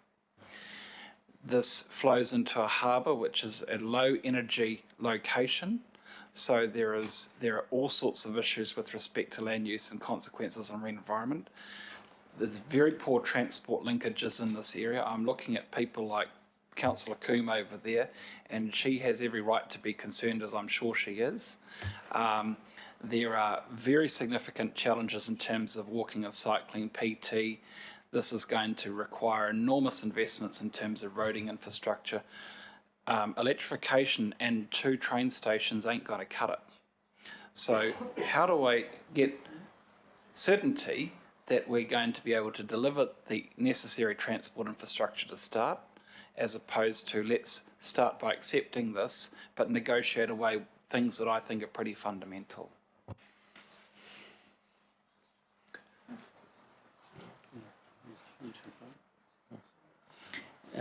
Chair, Councillor, I think all the points you've raised is very valid, and that's part of the process going forward is to get down to that level of detail. At this stage, obviously we've done the full build out view, and that's what we've presented this morning. to get from the full built-out view to what's required, as John also referred to earlier, in terms of the actual scoping, the staging, the timing of when the infrastructure is required is the level of detail that we will be getting to in the lead up to a possible hearing. So at this stage, we've got a full built-out view. Fully agree with your comments. Definite concern. We don't have the answers to those questions at this stage. But we are in a position where probably a better position here than we have been in many other structure plans in terms of at least a year and probably more if you take into account the work that SGA have done around ATAP and things like that and identifying what the key transport infrastructure is. In terms of stormwater, yes, we understand that there is a stormwater issue here and we've been discussing that with the Healthy Waters team, and we understand that there will be a considerable amount of work there. In terms of being able to definitively sit here and say that we are going to be able to capture all of that now here, we don't think we can do that. And yes, you are right. There will be an element of negotiation in that, but that negotiation will then feed into the hearings process, and Councillor, you'll be familiar with that, and the evidence we put before them. Well, I'm not going to. I'll just finish off, Chair, by saying this. Takanini is 50 years old and it doesn't have grade separation for a 50-year-old suburb. And I am looking at a report which contains planning that will drive funding worth well in excess of $1 billion. And I'm already seeing gaps. So thank you for your reports, and I look forward to the council evidence in the event this is accepted for a hearing. Thank you, Councillor Newman. Look, I appreciate the comments, and we've had questions to date. Look, it's always, I should have probably moved it, so I'll move it. Do I have a second for this? Councillor Cooper. Sorry, can I just... Councillor Cashmore? Okay, thank you. Seconded, Councillor Cashmore. He put his foot down. Now we can take questions and comments. So further questions, Councillor Cooper? No, okay, Councillor Kuhn? Thank you, Mr. Chair. Kia ora koutou. I did appreciate all the scene setting and the work that's gone into that presentation, especially as a new councillor, not having been involved in any of this leading up to these reports. I guess my question goes to, there's been various strands of my question, and Councillor Newman is absolutely right that this is something that's top of mind. I just wondered in terms of, I appreciate the wheels on this are very much turning, the momentum is all underway, and I can see through the RMA process there are various points at which things can be looked at in more detail. But I just wondered, stepping back in terms of our development strategy and growth approach, is there at any point that in this post-COVID world, climate crisis bearing down on us, that we actually have some sense checkpoints where we step back and look at it in terms of holistically, are we taking the right steps forward?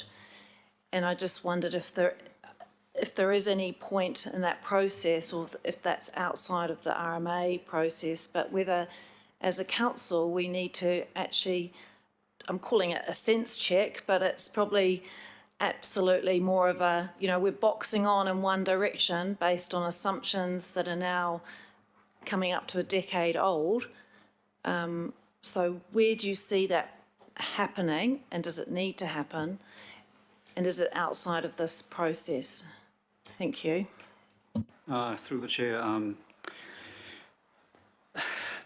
the big challenge there, I guess, is that we have an Auckland plan that's not a decade old, it's 2 years old, and it identified these areas as future urban, albeit the timing of this area in the east was 2028, not 2020 or 2022 by the time these plan changes might get through a process if they succeed ultimately at a hearing. So,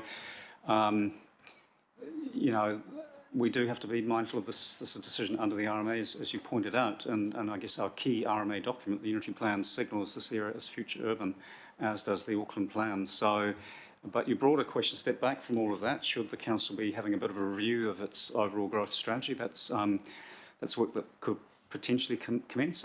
We've always signalled whenever the Auckland Plan goes through, and with the future urban land supply strategy as well, that they will be reviewed from time to time. So I don't know, probably over to Megan as Chief of Strategy to comment on what thinking within the organisation is happening around those strategic issues and when that might come to committee. Thanks, John. Thanks, Councillor. Look, we will need in this post-COVID world to review some of this. So the answer is yes. I don't have a time frame for you, but we'll do some more work on that and we'll come back to you as a group. Thank you, Councillor Coombe. Councillor Simpson, please. Thank you, Mr Chair. Look, I just wondered whether you and the Deputy Mayor would consider a slight amendment to B. I wasn't going to say anything, but seeing you've noted that, of course, that is the challenge that we have, I was going to add, note Auckland Transport intend to make a submission on the private plan changes in relation to the challenges associated with, because, you know, I mean, transport infrastructure and delivery, it could be anything, but it's the challenges associated with them that are the key points, in my opinion. It's not just any, you know. Look, I'm happy to amend. I think it's assumed in the motion. Never assume. Never assume. If we don't understand that, then we probably wouldn't be writing the motion. But John, is this your area? Challenges? Sorry, John Dunshea or Ian. Challenges associated with transport infrastructure funding and delivery issues? Gee, I don't have a strong view on it. I mean, there are challenges associated with transport infrastructure funding and delivery,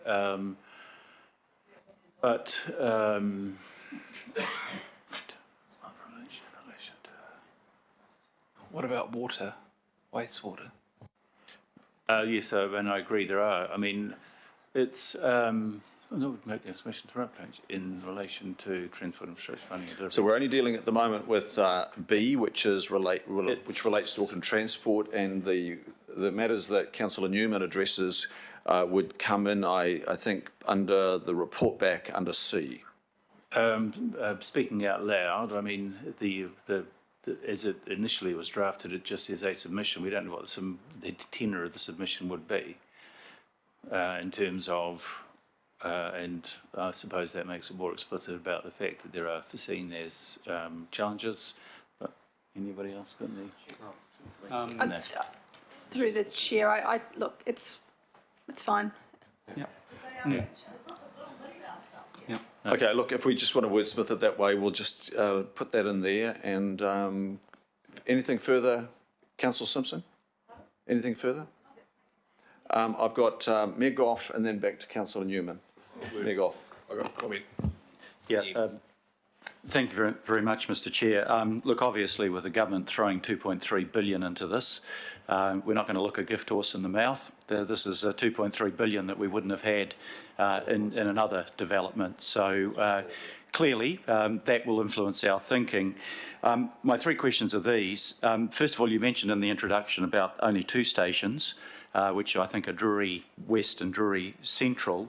I've been advised by the Chief Executive of NZTA, Nicole Rosie, that that now encompasses the full cost of the 3rd station at Pairata. I just wanted to know whether you've been advised of that, because that's what I've been saying, including to ministers, and it would be nice to know that you've been formally advised of that.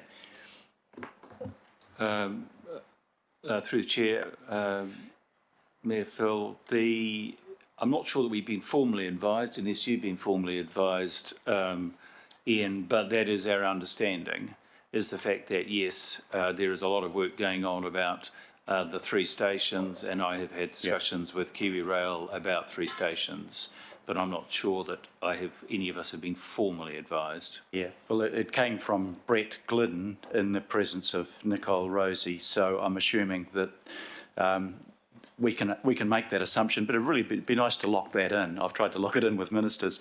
The second question is, I think in our discussions you've talked about these private plan changes being about 80% consistent with our current structure plan.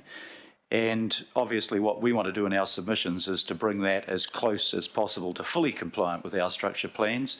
Given your experience in this area, what assumptions can we make about the chances of getting those changes that are needed?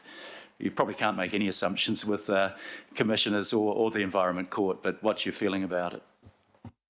Thank you, Mayor Phil.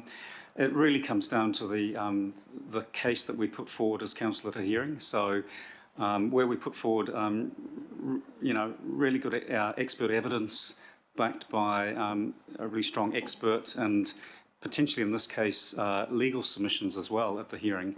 That will stand us in good stead for getting those changes through. It'll obviously be up to the commissioners, as you pointed out, to weigh up our arguments versus any arguments from the developers. But I guess once the developers, if accepted, see our submissions, there's always a chance that they go into the hearing and modify their position as well to get that gap, the 80% up to 90 or 100%. But it comes down to the strength of our case at the hearing.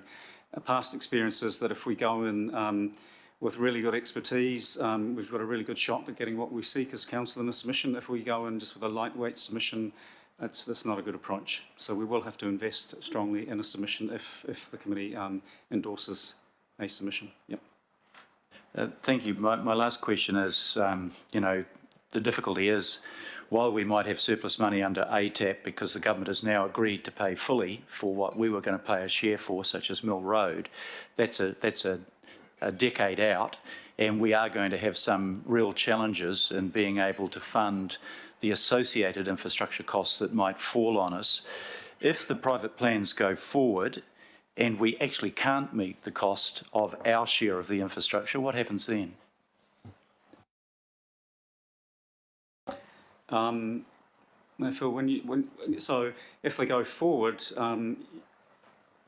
through being accepted today, and it's tested at the hearing, there's still a chance at the hearing that they won't. Sorry, I mean, let me clarify. If the hearing commissioners approve the changes involving infrastructure costs for council that we're not able to meet, what is the consequences of that? Right. So it's a topic we haven't discussed today. We thought it was maybe getting into a bit more detail, but one mechanism that district plans and the unitary plan use in Auckland and elsewhere is a thing called a trigger, so that the area gets the zoning in place. It goes from future urban to residential or business or whatever it might be, but there is a clause, a rule that goes alongside that says that you only get the benefit of that zoning change when the infrastructure is in place. And therefore, the applicant would have to apply to breach that rule and try and run the argument that it's acceptable to do so. So we can put triggers in place, but they're not absolutely bulletproof, and so there is still some residual risk there. But that is one mechanism that we'd certainly be looking at, making sure. And I think the plan changes as currently lodged have some of those triggers in there, but we've said in the report we certainly don't believe those triggers go nearly far enough or are as strong enough, but there is that safeguard there. If all of that fails and that the triggers are there, but someone's able to get a resource consent to breach that rule in the plan and gets a non-complying or a discretionary resource consent to go ahead with a resource consent, I guess at that point you're looking at, in terms of transport issues, a suboptimal outcome. You would be getting development taking place before the infrastructure is there, and that's certainly the worst case scenario. We'd like to try and make sure we absolutely avoid that at all cost. Yeah. Can I just say, Mr. Chair, I want to thank you for the work that you did. I thought your presentation was very full, very thorough, very helpful, and I support the recommendations. Thank you, Mayor. Just following up on the Mayor's question, though, there's one other avenue, though, isn't there? And particularly if council was a submitter, it has the right of appeal. That's correct, Mr. Chair. In terms of non-transport infrastructure, for example, water and wastewater, if there's still some outstanding issues there, then Watercare can, outside of the RMA, refuse a connection if the infrastructure doesn't have the capacity and hasn't been upgraded. So it's, but yes, back to your point, absolutely. Council could appeal the decision if we didn't feel the strict triggers were strong enough, or if we felt that the infrastructure issues just simply hadn't been satisfactorily resolved by the hearings panel. We can appeal to the Environment Court that decision if we are a submitter on the plan change. Right, and to be clear, you need to be a submitter. This is not just the machinery of the regulatory team responding to the private plan change. You would have to be a submitter. We would really need to be a submitter.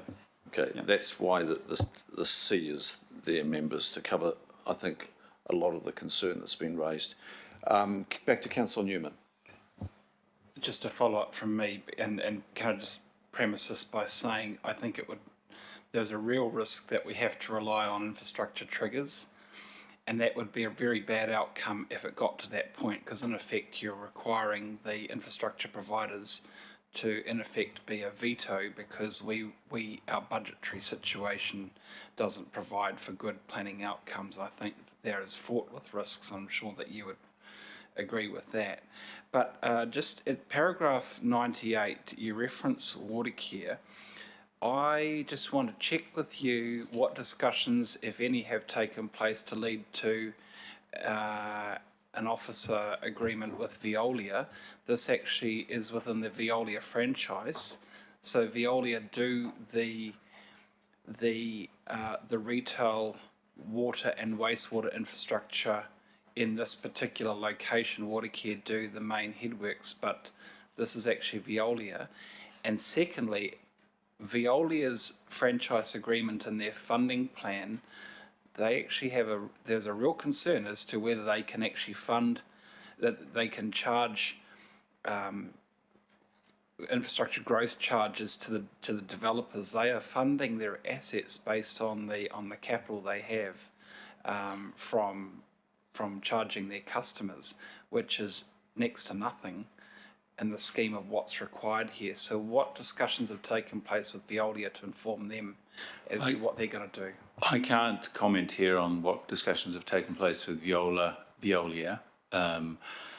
though all I can explain is that the water care, and that may be because they have had discussions with Veolia have undertaken works which have enabled wastewater to be provided to Drury South Limited, and that then the other developers to the east would be able to benefit from that bulk wastewater provision that had been provided to Drury South Limited, and that incorporates pumping stations, I think, at Fitzgerald Road and then on Charles Marr's site, and Charles Marr benefits from that as well.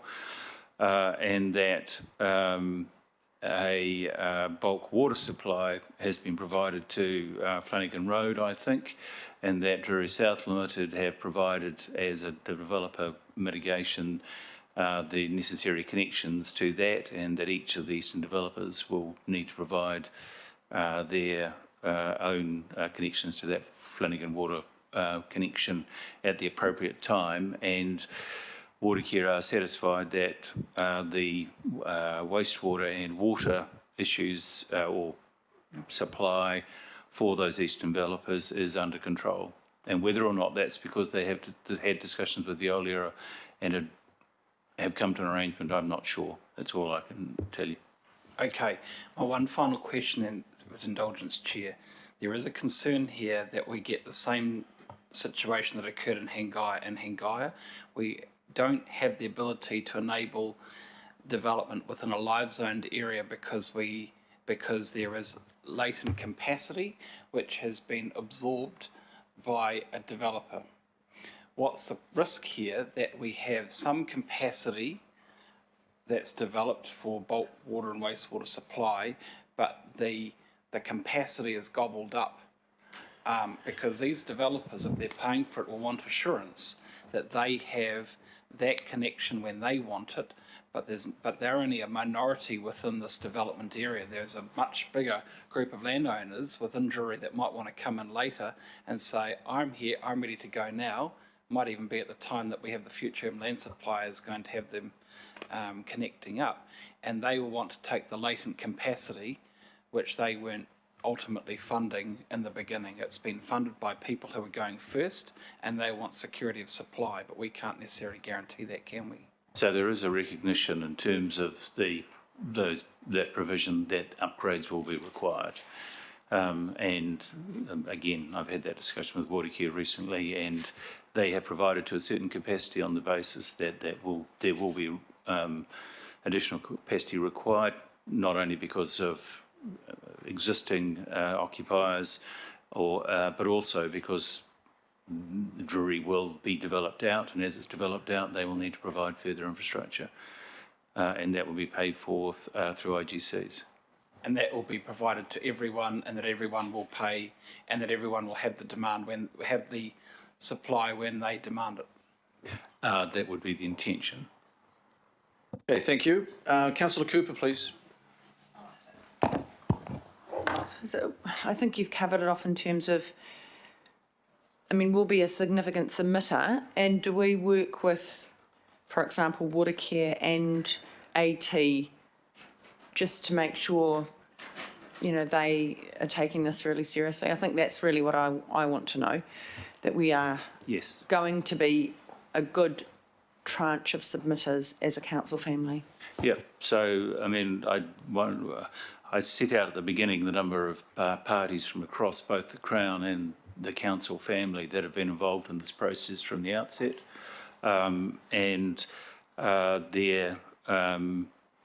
that will continue. I think it was very important in this process that the Crown were a part of the negotiations with the developers for the reasons that Councillor Newman, amongst others, have raised in terms of that negotiating process.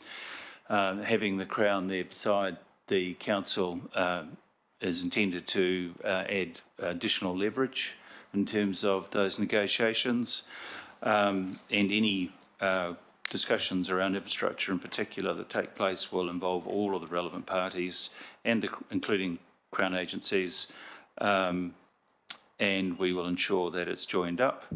There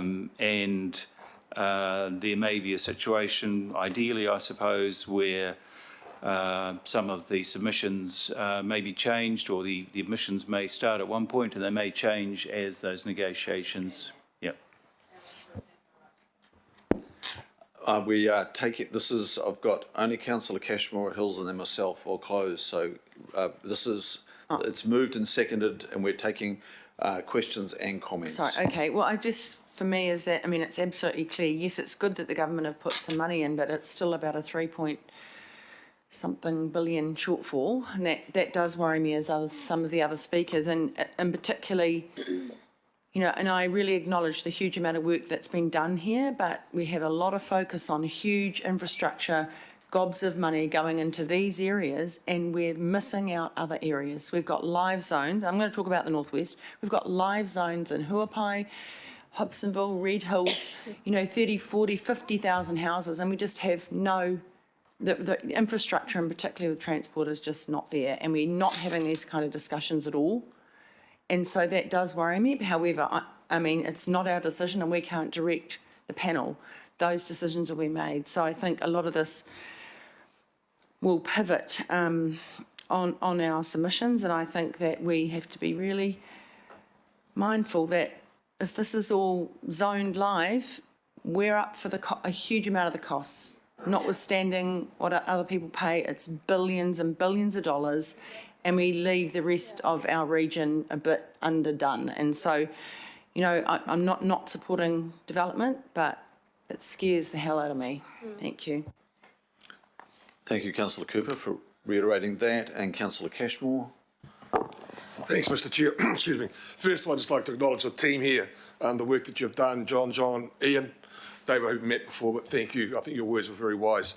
I'd also like to acknowledge Craig and the team behind you who did the structure planning work. Like, this isn't new. When I first got elected to the Franklin Local Board in 2010, I ran into the Stevenson's development, which is that industrial estate, which Craig McElroy talked about, was it yesterday, saying that that is going to be the solution for a large chunk of the stormwater issues in the area to solve the floodplain stuff. It's critical to hold the water back up in these new artificial lakes. Won't go into the detail. But what we are developing here, it's not just houses on a hillside. We are creating a massive employment zone. And I think the employment figures here are slightly undercooked from what I've spoken to the people I know in my ward. You know, Stevenson's probably 5,000 to 6,000. Kiwi Property with the retail is probably similar sort of number, at least 5. Charles Mower with his commercial and light retail on the other side is 4 to 5.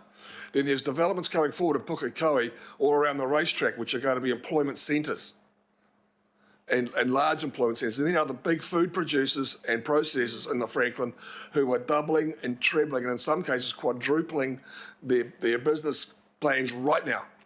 And some of them are underway, and these are multi-billion dollar private businesses growth all happening in that central Franklin area. So this is not going to be a commuting suburb. This is going to be a live, work, play area. Exactly what we aim for. It's going to be transport orientated for the train, so it is a part of a TOD.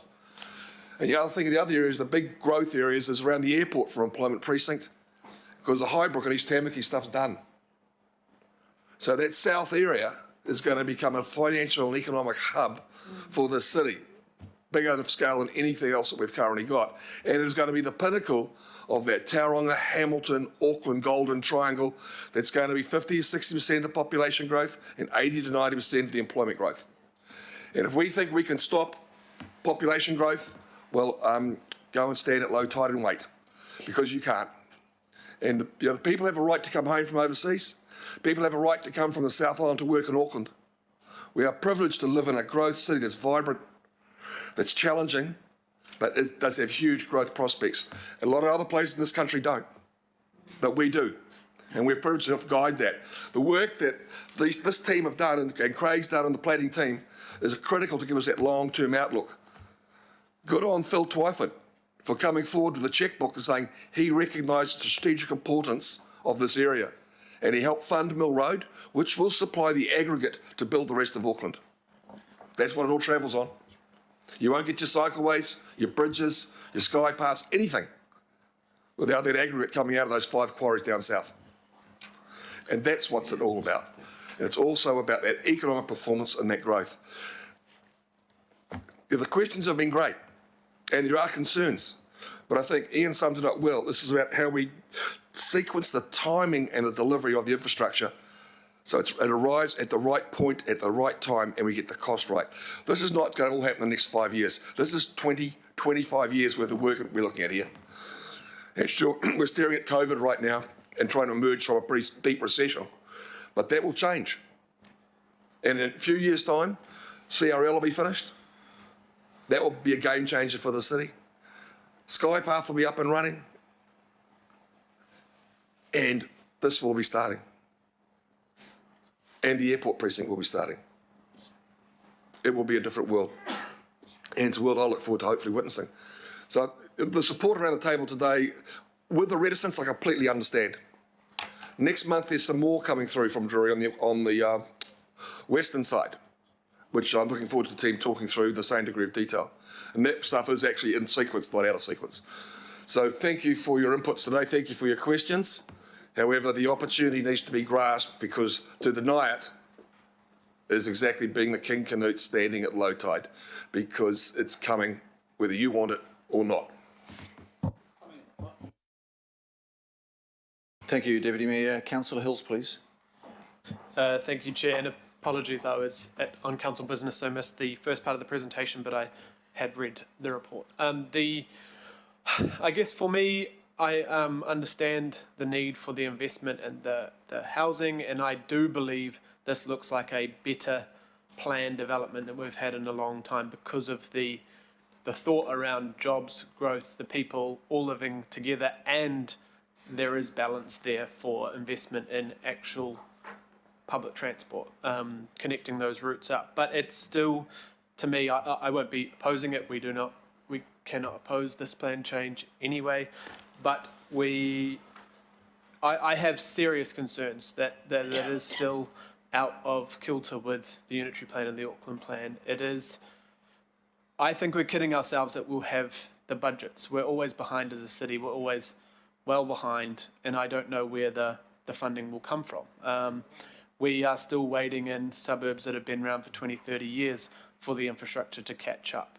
To Councillor Cooper's point, that there may be a cycleway along the northwestern, but there's no good public transport for those people that we expect to live in a public transport world, but don't supply it because we can't, because we're constantly catching up. There is, Councillor Coombs, has been, spoke during the finance and performance discussion around cycleways that John Key basically funded, 5-6 years ago, that we're still waiting for, that we haven't been able to get along. So it does make me nervous when things like Mill Road that were in ATAP in the last part, just stage 1 in the last part of the first 10 years, is now moved all 3 stages forward out of sync. And we didn't vote on that as a council for that to happen in that way. So I guess I have nervousness over time that developers or great plans that in their isolation seem fantastic kind of bounce around the long-term planning of our city. And although there are jobs and everything in here, that is not how Auckland is. That's not how people live. So people will move to a place. We see it all around our city. Even if there is jobs in the area, we all switch around. If you look at Stats New Zealand, it's around 30% of all suburbs stay within their suburb for their job, even when the jobs are there. Everyone switches around, and we know the southern motorways are, terribly, terribly clogged, the worst probably in the city. So I have serious concerns for climate change planning funding, that we're kidding ourselves that this will work. That I don't believe it can work unless we have some major change in the way we're funding things, or a major increase in taxes and rates that maybe are unpalatable, because we're always behind, and we're still behind. I do worry about the climate change impacts of this. It's very clear that it will create far higher emissions when we've all promised. We've voted unanimously to cut emissions by half in 10 years' time when a lot of this development comes on stream. So, I'm very conflicted. People need a place to live, but we also need to intensify faster and provide public transport, not just train stations, but cross throughout suburbs, that suburbs are waiting now. So it feels very awkward supporting this, because I know the intent, I know the neighbourhoods, I know that people need and want that investment, but I just don't know how the overall Auckland picture looks if we keep making these constant mistakes, in my opinion, that we hope the infrastructure comes and then we leave people out in the middle of nowhere before it gets built. So I'm very conflicted. So thank you. Thank you, Councillor Hills. So look, our job here is to undertake a course view, a course assessment. It's not a merits-based. There's really no opportunity to treat this as a resource consent, so that gets struck out. And really the only real opportunity for rejecting this is on sound resource management practice grounds, and I have not heard any arguments in that area brought forward today. I have heard very strong arguments and good feedback from every person that is a member of this committee that's raised a question or made a comment emphasising the infrastructure funding challenges, and that is being recorded. And I think it's consistent right across all of the speakers here today. It is consistent, the plan changes, plural, 3 of them are consistent absolutely with the very thorough structure planning that's occurred there. And of course we know about the 2.4 billion that's coming from central government. I probably just do want to note that in discussions with the Minister, he has always emphasised that this is a public transport and active transport-led development area. It is not something that comes later. It is led by public transport primarily and active. I do note, though, that we had no understanding of the complementary transport requirements for this area when we put our hands up for the 2.4. So a bit of a lesson there that we need, while it's good to be spoon-fed big money, we need to understand what the tags are. So next time that comes along for us, and hopefully there will be a next time, we need to understand what has to give, possibly, or what needs to be put in place to pay for the complementary works. And that is the challenge with these plan changes. So we can see that a lot of that is going to be progressed and discussed at the hearing with Auckland Transport's support, with our submission, which is signalled. Members, I don't think there is, it's not right to adopt this. It's not right to reject it. I'm recommending, as you can see by my move, that we accept it. Noting AT will submit, will be there as well, a tremendous amount of work that I'm not aware that, we've gone to this level of thoroughness in previous plan changes, and I think that will be continued as we head towards the hearing, emphasising those enormous funding challenges. We're definitely not flying blind here. We are very well informed to lend our vote of support for accepting these private plan changes. So now I'll put this to the vote. It is moved and seconded with the addition of the B and the C. I'm just mindful of any members online. If we have missed you in fetching your questions or your comments, please let the staff know in the sidebar. I'll proceed to put this to the vote. All those in favour say aye. Aye. To the contrary, no. Thank you, members. That is carried. Members, we'll now go to items 10, 11 and 12. I think we've canvassed all the issues in the discussion to date. Under 9, the Deputy Mayor will move, and I think it is to accept the private plan change requests of Kiwi Income Property, Fulton Hogan and Oyster Capital. And I think the words need to be, John, in whole.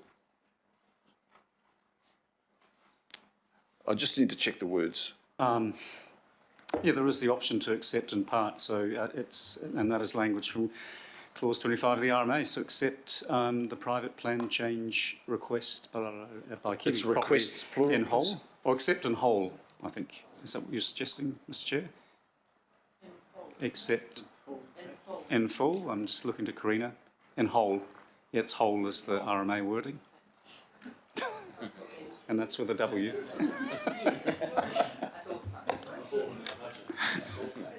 John, can I just clarify? Accept and hold the private. Yep, that's. Can I bundle? Karina's Can we nodding. bundle the 3 in the one motion? Or would you like them separately, please? I think we've, on legal advice, our preference is just to have them as 3 distinct sets. Okay. I'll just have a question on this from Councillor Newman. Councillor Newman? Chair, can I just, in acceptance of this, and I will be voting for this, I'm assuming it's got a seconder, but can I just understand, in the preparation of the evidence, what early engagement will there be with the Franklin and the Papakura local boards for their input? Because there are some assumptions in these plan changes that I'm sure those local boards would want to have some comment on. Yeah, through the chair, we always, once a plan change is notified, as soon as the submissions come in, we go to the relevant local boards, explain what's come through in the submissions, and give them the opportunity to provide a comment that then forms part of the council's report at the hearing. So that's a standard part of the process. So we'll certainly engage with Franklin and Papakura on these plan changes. Yeah. On all 3, I know I know we're talking the Franklin local board, but there are implications and there are assumptions here that are absolutely specific to Papakura as well. Just on that note, prior to the meeting, I advised the chairs of the 3 local boards, Franklin, Papakura and Brent Catchbowles here today, and Mangarewa, of this paper coming up. And going forward, when the submission comes back to the Planning Committee, we'll be inviting the respective chairs or their appointees into that meeting to consider that submission. And prior to that, the staff will be discussing that draft submission with the respective local boards. Okay, so we got the words right, and we're going to do them one by one. So moved by Councillor Cashmere, I'll second. We're ready to do the first one. Could we just, and it's A, Roman I, and then A through to D. All those in favour say aye. Aye. Contrary, no. Declare that carried. We'll now go to 11, and that is the Oyster Capital private plan change. And it's moved and seconded. All those in favour say aye. Aye. Contrary, no. Declare that carried. Thank you. Going to item 12, the private plan of Fulton Hogan. It's moved by Deputy Mayor and seconded myself. All those in favour say aye. Aye. Contrary, no. Declare that carried. Thank you, members. Thank you to the staff. Thank you to all the really good questions that have come in on this one, members. It's a good hard look at it. Thank you. Can I have a move for item 13, please? Thank you to the staff. Thank you, John Dogood and John Dunshay. Ian Kloppers, thank you, and David Mead. Appreciate it. Moved or seconded? And on 13, I've got a mover in Councillor Simpson, second in Councillor Filipina. All those in favour say aye. Aye. Contrary, no. Declare that carried. There's no extraordinary business. It takes us to the procedural motion to exclude the public. I'll move. Second, Deputy Mayor. All those in favour say aye. Aye. Contrary, no. Declare that carried. Members, I'll vacate the chair because I've got a declared conflict of interest on the next item.